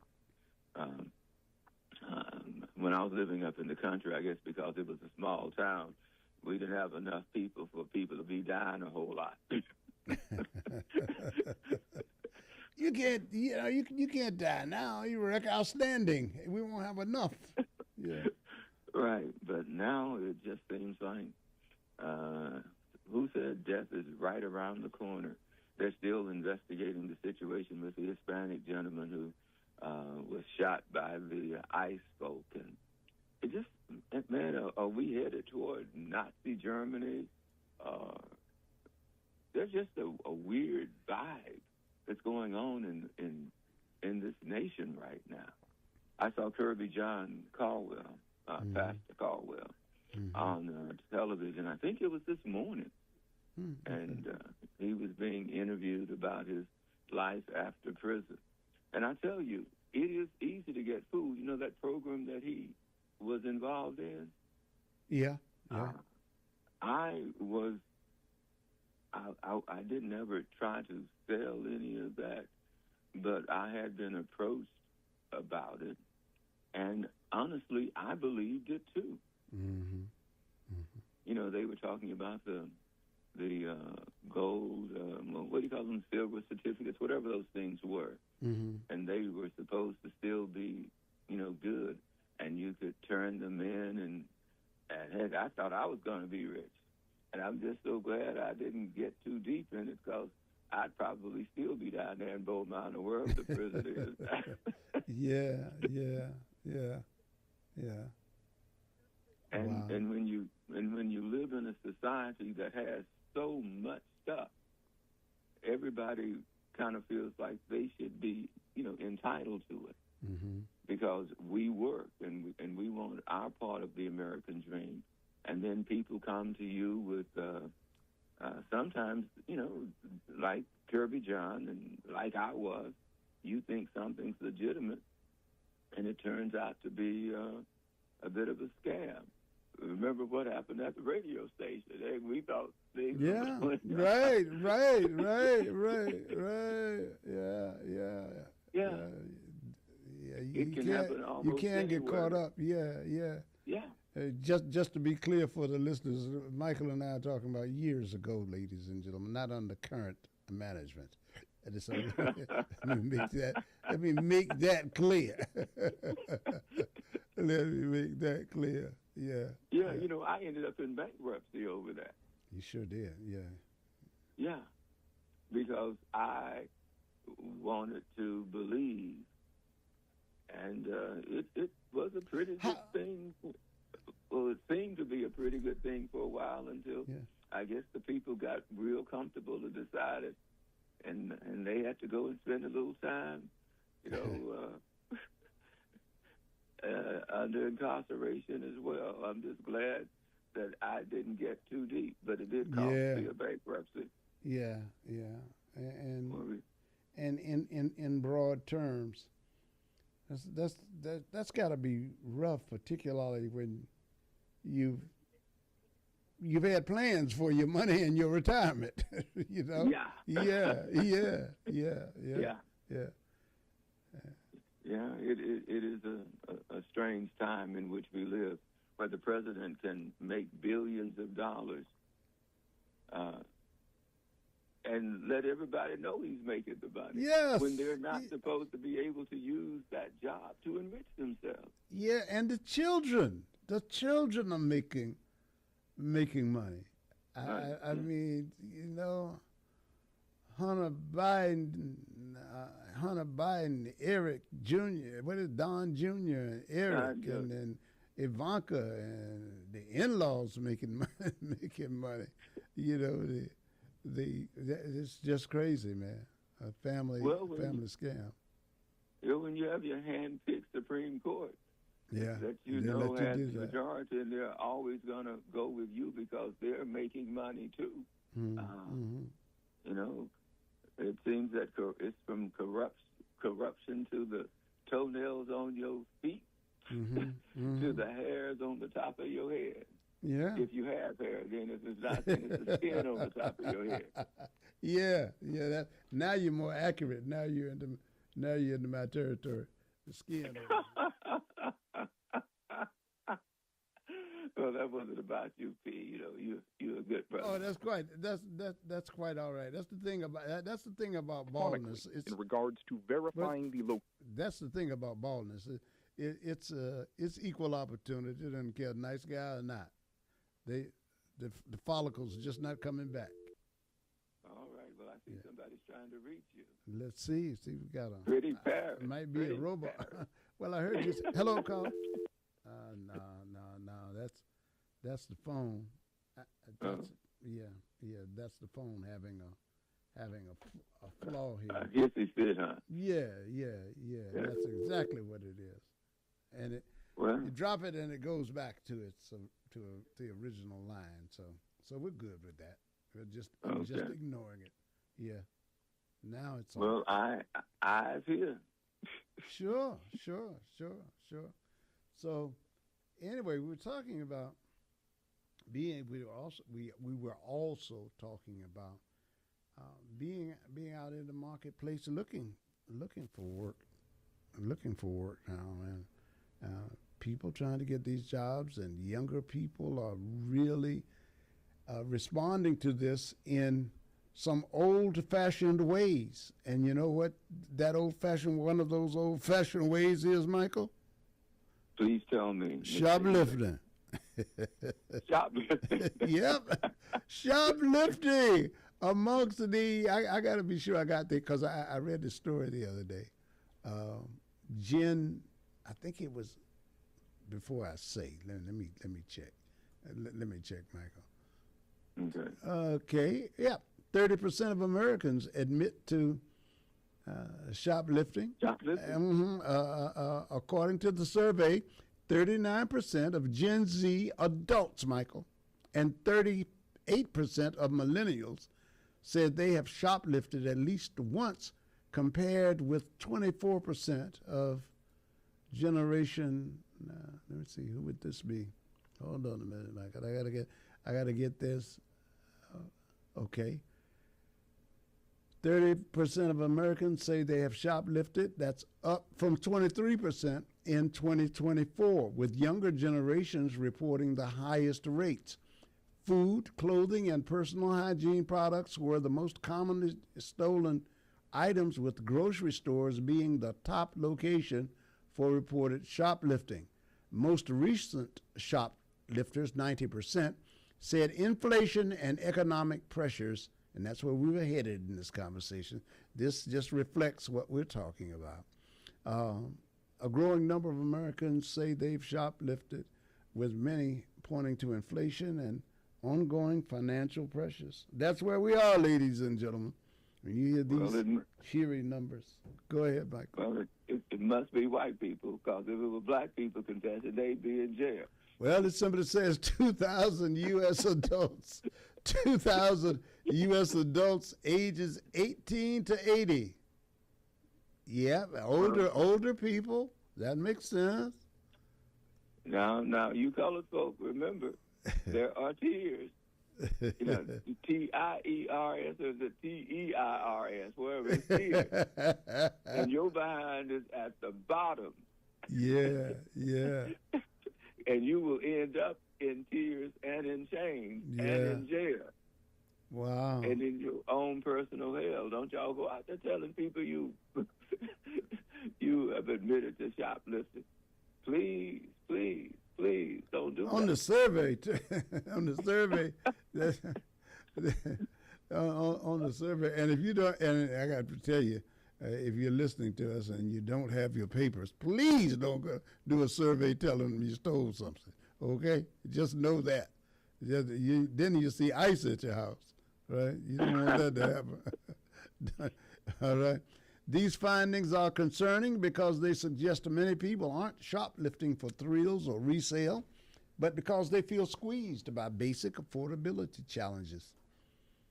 That doesn't excuse shoplifting, one person said, and that person is Matt Schultz, who is an analyst with LendingTree.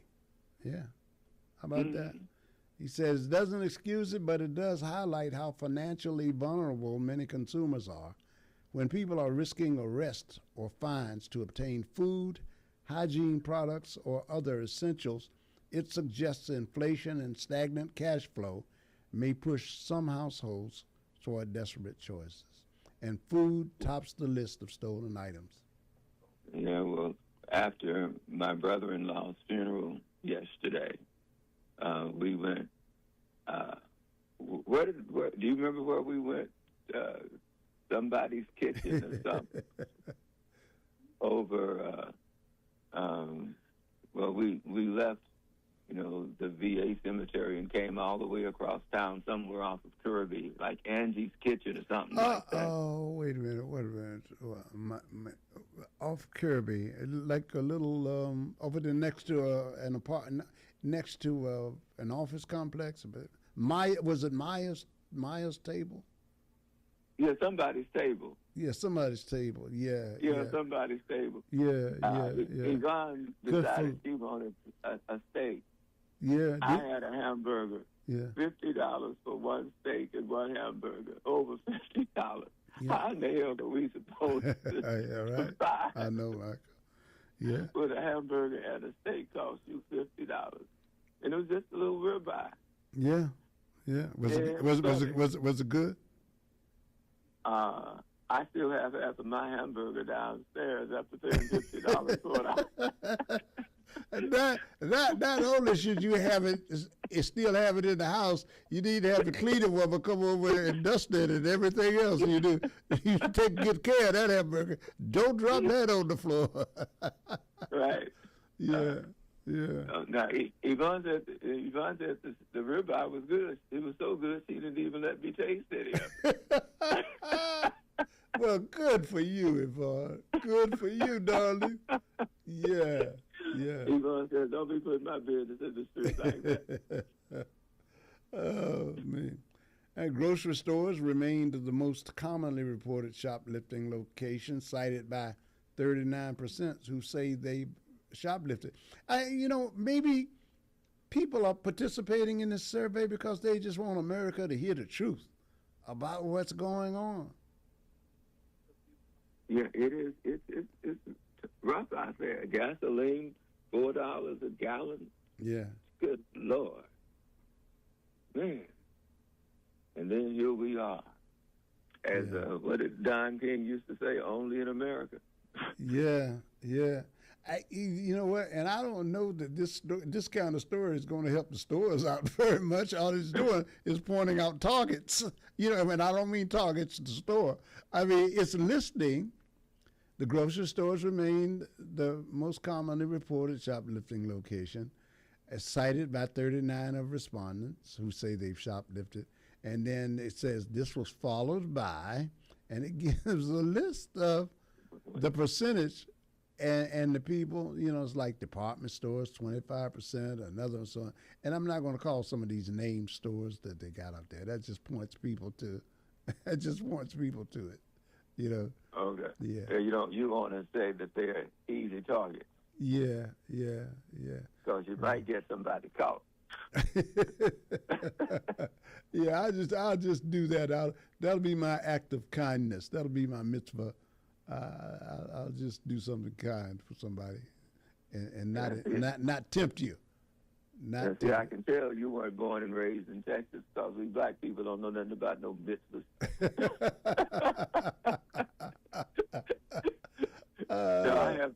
I have Jewish friends now, so I do know something about them. But most of us, what's a mitzvah? Yeah. Is that a new car? Well, yeah, when I first heard it, I was wondering because I would, but by that time I figured out with the bar mitzvah, I remember hearing about those, and the bar and the bat mitzvah. So mitzvah is like a good deed, a kind of blessing, as you know. We say that for the audience. Hello, caller, you're on with Top Jock. Top Jock, voice of Houston, for the people, by the people, for the people. My man. Yeah, and been over for the people.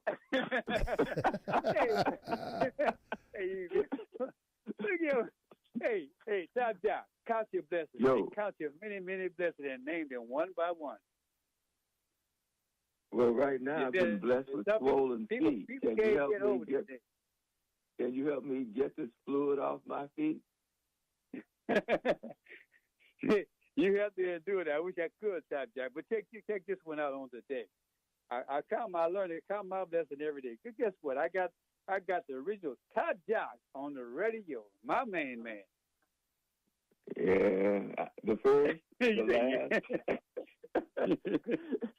The top jock. I don't know if they'll ever use that phrase again because it has been Negroized. But take this one out, Top Jack. Look here, man. Look here. I learned, but guess what? Behind a great man, there's a greater woman. And I want to give your wife a great round of applause to hang with you for 40-plus years. You hear that, baby? Oh, she.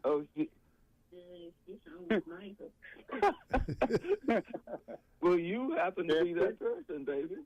Oh, she says she knows that she's. I'm with you. Yeah. All right. Well, I'm with you. Love it. But I love that kind of party because guess what? In reality, you understand that it's a gift of God, and guess what? Your wife, she's just beautiful. Yvonne is, like I say, 40-plus years. She take her vows personally to deal with you. Yeah. Okay. Okay. Well, you know what? Boy. I really do appreciate Yvonne. I love her like I have. Remember that song? I could never, ever, ever, never, ever love another after loving you. That's a great temptation. After loving you. No love can I share, because none could compare, baby, after loving you. Yeah. Yes, hey. baby. But that's on good, my man. bended knees, I'm begging you to stay with me, please. Baby. I can never love another. Hey, but Yvonne, hey, hang in there, baby. Guess what? The vows are great because people don't take vows gracefully and grateful that they did back in the 40s, in the 30s. And in reality, when I reflect upon those days, those people stayed married for 40 and 60 years. So y'all just at the peak of life, and I appreciate you, Top Jack, and the great woman you have. Look here, I'm gonna shift gears on this one. Look here, man. I don't want to cuss on the phone, but back in the day, when we used to cuss in the 20s, they used to wash our mouth in soap. And guess what? When I cussed, I didn't understand what I was saying because after they washed my mouth out with soap, they put a bar in soap, and this was really real, Top Jack. So this will make you cuss. Yeah, they said it, but I mean they were lied. I mean they lied to us, but that's what the record respect at the time because I mean you cuss, they put a bar of soap in your mouth and don't cuss no more. But guess what? Well, I still cuss the next day. I'm glad I was up in the country because we had lye soap and they weren't gonna put that in your mouth.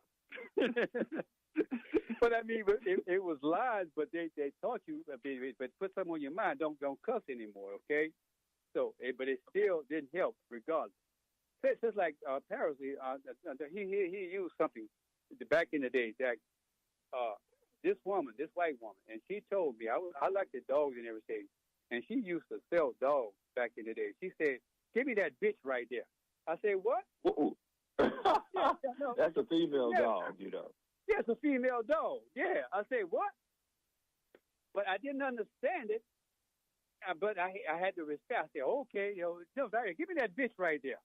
So I mean, these terms have translated things, and you cussing. So what is a cuss word, and what is another cuss word? What's not a cuss word today? So I'm just trying to say, and then when they say between a bull. I know two curse words. Donald Trump.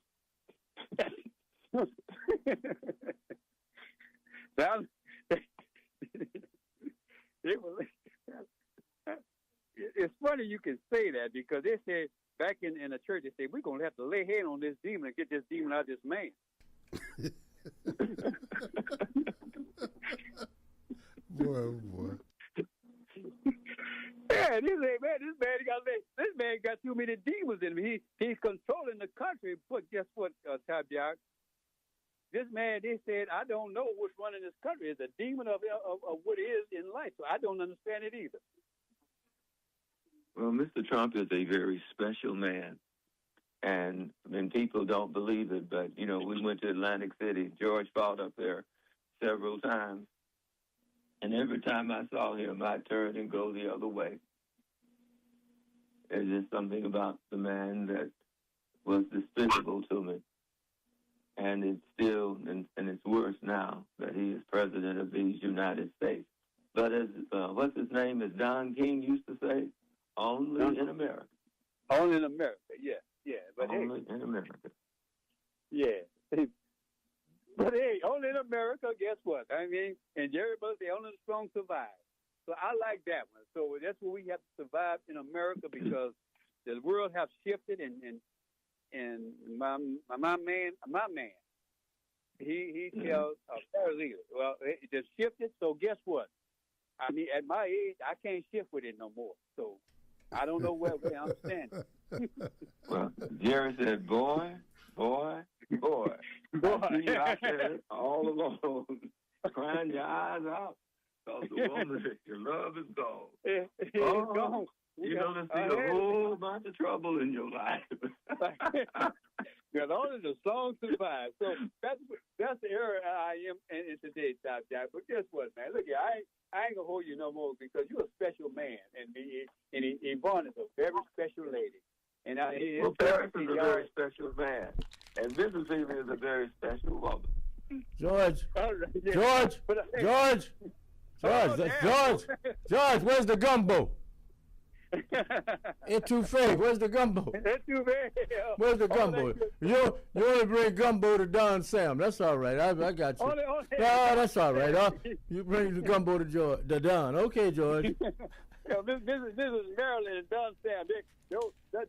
They get all the gumbo. That's the caboose. George, did you make it? Did you make the gumbo? Did you make the gumbo? I could make it, but guess what? I don't have that remedy no more. I didn't have that expertise. Okay. I could do it. But I know you New Orleans through and through. You Louisiana through and through now. I know that. Oh, yeah.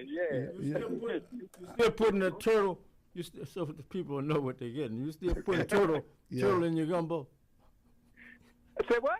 You still putting, you heard me. I say you still putting turtle in your gumbo. Okay.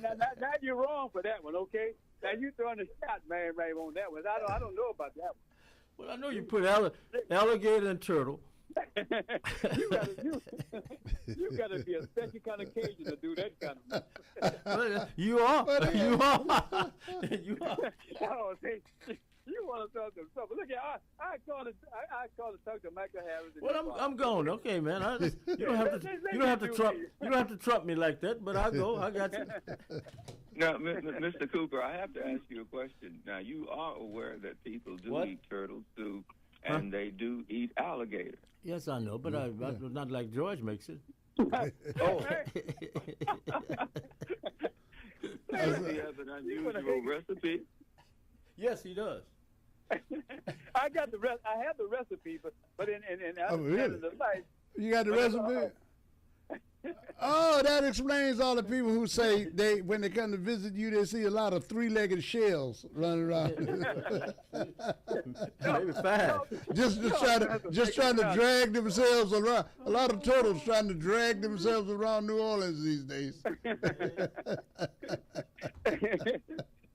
Yeah. Look here, man. Hey, we can just be prepared for the Super Bowl when New Orleans Saints got to beat the Texans. Oh, okay. I need that. You around? Jim, call back. The Texans. George. Yeah. 1975, August 3rd or 4th, 1975. The Oilers played the New Orleans Saints. First game in the Superdome.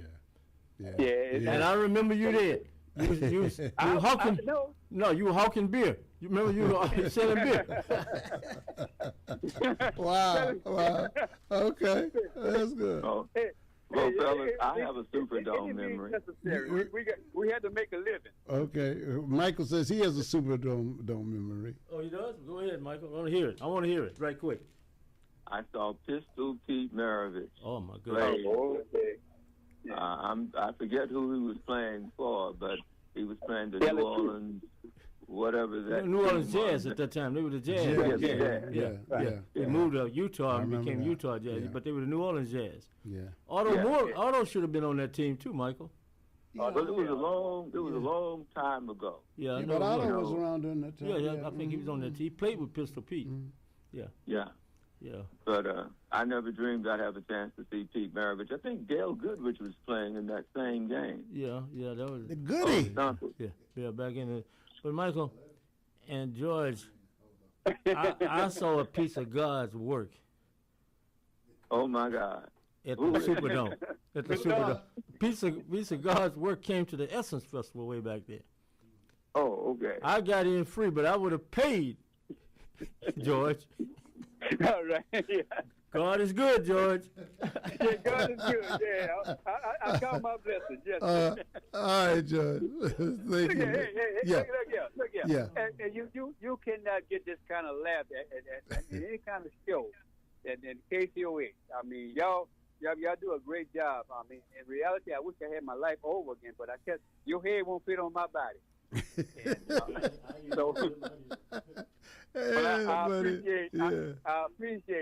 appreciate KCOH, okay, and keep up the great work. If I don't call in, I can't call in. I can't get in. But guess what? I'm always listening. But I wait on the caboose. Well, you understand? No doubt about it. But look, it wouldn't help you to have my head on your body because you spend most of your time scratching it, trying to figure out what the hell is going on. So it wouldn't be.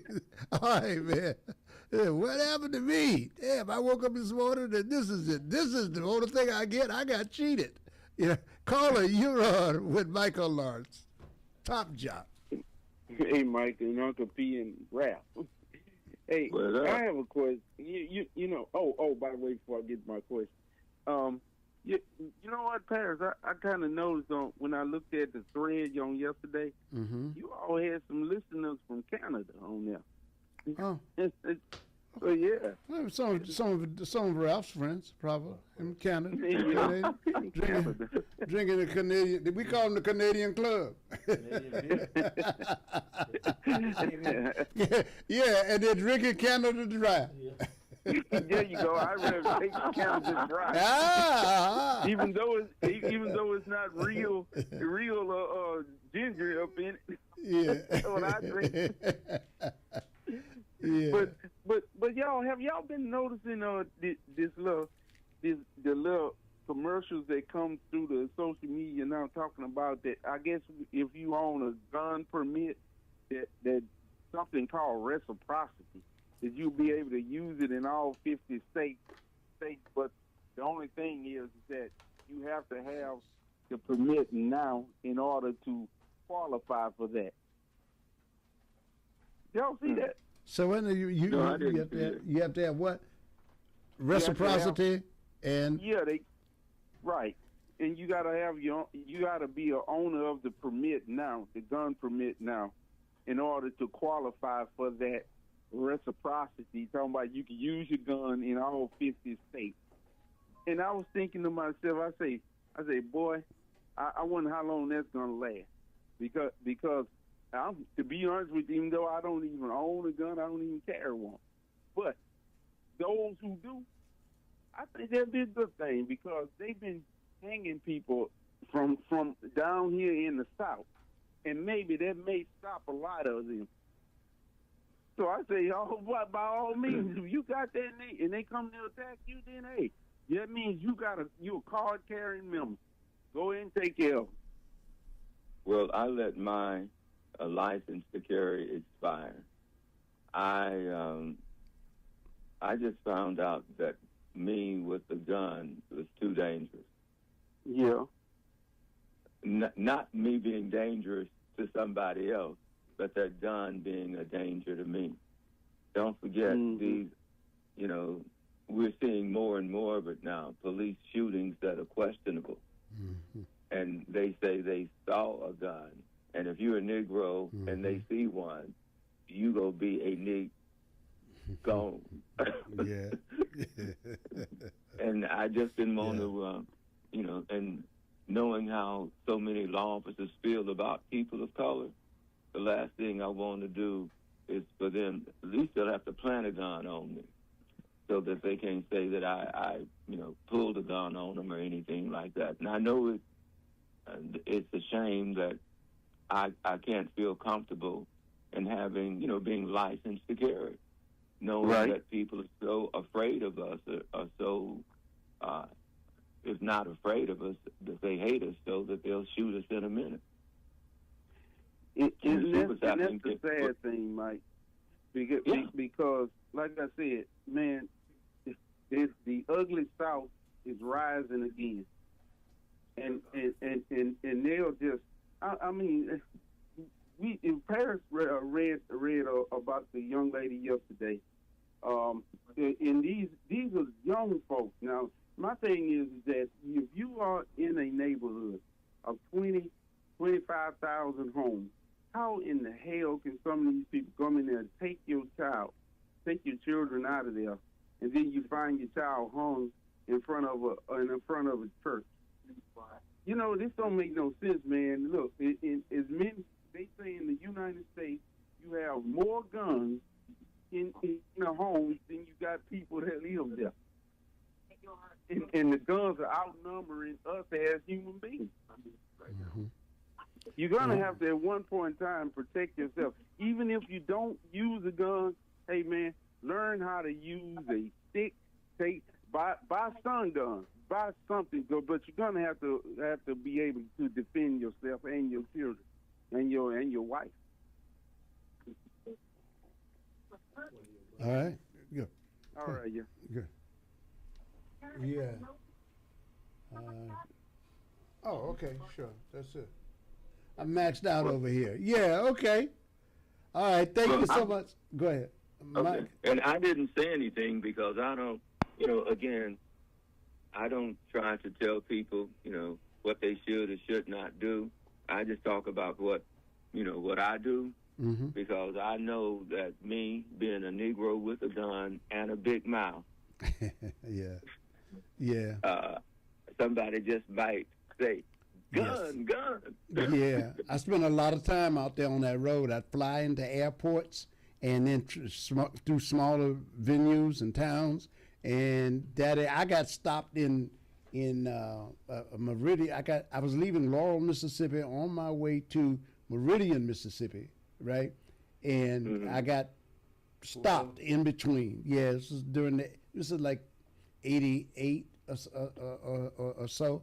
Now, they were nice to me. They let me come back to the schoolhouse because they carried me downstairs. That's where where I had to pick up the license on my way back. But I was fortunate, and I think I got stopped a total of sum of maybe 3 times on the road out of those years, and each time there was no real problem. But man, I can see if this reciprocity thing, and you jump out there on this, every encounter within a police, with any police officer is always risky. You don't know, you just don't know, and you don't know what personal beef people in the people of the city and the people of the police department are going through. You just don't know, So I don't think putting a gun in your car and traveling with it. I think that's when you were working for the record company. Yes, absolutely. I'm just out of curiosity. I've been wanting to ask you this for years. What was your traveling budget?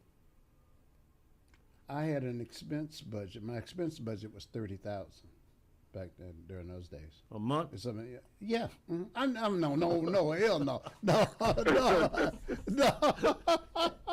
No, that was my travel and entertainment budget. But I was $2,500 a month. Then. Yeah, $2,500. Okay. Yeah, I was just curious. Yeah. I know they paid, but that was a lot of money. Then. Yeah, it was. It was. And if you worked it right, you could rent a car and charge for the mileage. Yeah, and because they were paying like 17 cents a gallon. One of your counterparts, I did a favor for a long time ago. So he came to town. This was when we were at KYOK. He came and picked me up and took me down to the Sheraton then, Lincoln. So I just ordered a hamburger. He said, "Hey man, get what you want." Yeah. He said, he said, "This go in at some point. Get what you want." Yeah. It's going. That's right. You know what? You know what Ralph did? What? He ordered a waitress. Hard as a nice big T-bone. I know that much. T-bone with a big potato. I know that much. Hey, caller, you're on with Michael. Well, he can do that right now because he got about 2 minutes on his side of the clock. Yeah. Hey, caller, you're on. I'm just looking for overall a much more respectful society. But I heard somebody talk about guns a minute ago, and that's not the main thing I want to talk about. But my grandfather taught me how to use a gun by the time I was 6, and he was a sharpshooter, maybe one too. But he gave my first gun at 6, and I never had a doggone problem. He said you just got to learn how to handle it, because back then they would skin you alive. You got any kind of whip you out alive.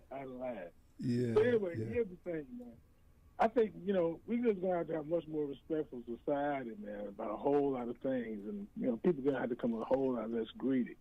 I'll just give you one example. Have any of y'all looked at what kind of cars they're building in China and wondered how that industry makes you kind of wonder how it's connected with perhaps even this war? I know it's going to sound funny, but China... Ed, repeat that. I listen to you closely all the time, but Paris interrupted me. Go ahead, Ed. Yeah, Please. I was looking at this war. Then we had this war that's up here right now. I wonder, in some respect, if folks have been paying attention, or what kind of dialogue has long been going on between Iran and China and some other things, and if China isn't posturing itself to enjoy the idea about this global threat with regard to oil. Absolutely. Yeah. If you look at the kind of industry they set up, even the automobile industry, it's almost like they're gonna sit back and say, okay, we can create a big problem with the oil because we'll be less oil dependent, and they got cars that they won't they'll send even to Canada and won't send here. They got reverse hybrids and coming out of China, and they've been producing this kind of stuff for a while. 2 gallons of gas, ICE engine, that uses gas and just keeps the battery running, and cars are going over 1,000 miles. How come we couldn't have done that like they started doing maybe 4 or 5 years ago? I've been watching some strange things going on, and it makes me wonder, I know Trump's got to know this is going on, but he's an oil man. The petroleum and gas industry, petroleum gas industry in America. That's what fuels these political parties. So, they're not interested. Yeah, they're not interested right now until they can catch up. They are not interested in the whole clean energy thing being front and center for the American people. They make too much money off it. When they can monetize it in the way that they can get whirlwind profits from it, then good. Windfall profits, But if we were thinking, we could have seen this 5 years ago. But if we saw it, I do have to say, though, even if we saw it, it wasn't going to change the equation. It's not like we don't know about it, just like you know about it, and you better believe if you know about it, believe me, they know about it. The CEOs of all of these companies know about it, and they are not helpless to advocate for themselves. They are in bed with that. They agree to leave certain legislation unenacted until they can figure out how they want to regulate it and how they get paid out of it. The question is how they get their cut. It ain't about the American consumer. Yeah. Well, that's what I was saying. I listen to everybody's beef here and there. Well, we're just going to have a lot more respectful society, man. It's just going to have to come down to that. And I think the only way that society as a whole is going to become more respectful is stop listening to the okie doke. Man can't give himself a covenant with the Creator. I mean, there's a command that says you should not take the Lord's name in vain. But Ed, the Lord's name, they whatever they want. Ed, that ain't gonna work. Ed, they've been questioning Jesus for a long time. Ed, think about it. Yeah, well, I mean, even in his time, yes, even in his time, they were questioning him. Ed, even the how can a preacher justify riding around in a Rolls Royce and Jesus walked. Hey man, I look at it as I'm asking you. See, you all on my side of the clock for a minute now. Yeah, go ahead. How did that happen, Ed? What? I don't see it justified. I think that we all need to be a lot more concerned about one another, because there ain't gonna be no heaven until. But how can if Jesus walked? Well, let me put it this way. If Jesus walked and I walked, and you driving a Rolls Royce, who's closer to Jesus? It's kind of obvious to me. We first need to be more concerned about each other. But I'm saying, if I'm walking like Jesus, that conscience. If I'm walking, I'm on the ground walking. I don't have an auto. I'm walking. But you riding, Ed, you riding around in a Rolls Royce. How can you tell me you're closer to Jesus than I am? And Jesus walked like I'm walking. I don't think we need no Rolls Royces, really, to be honest with you. Well, but it's happening though, Ed. It's happening in the profession that you're in. Look, don't call me a pastor, because I ain't like none of them. Well, I mean, Ed, I don't know what you are then. Well, that's like telling me I'm on a baseball field.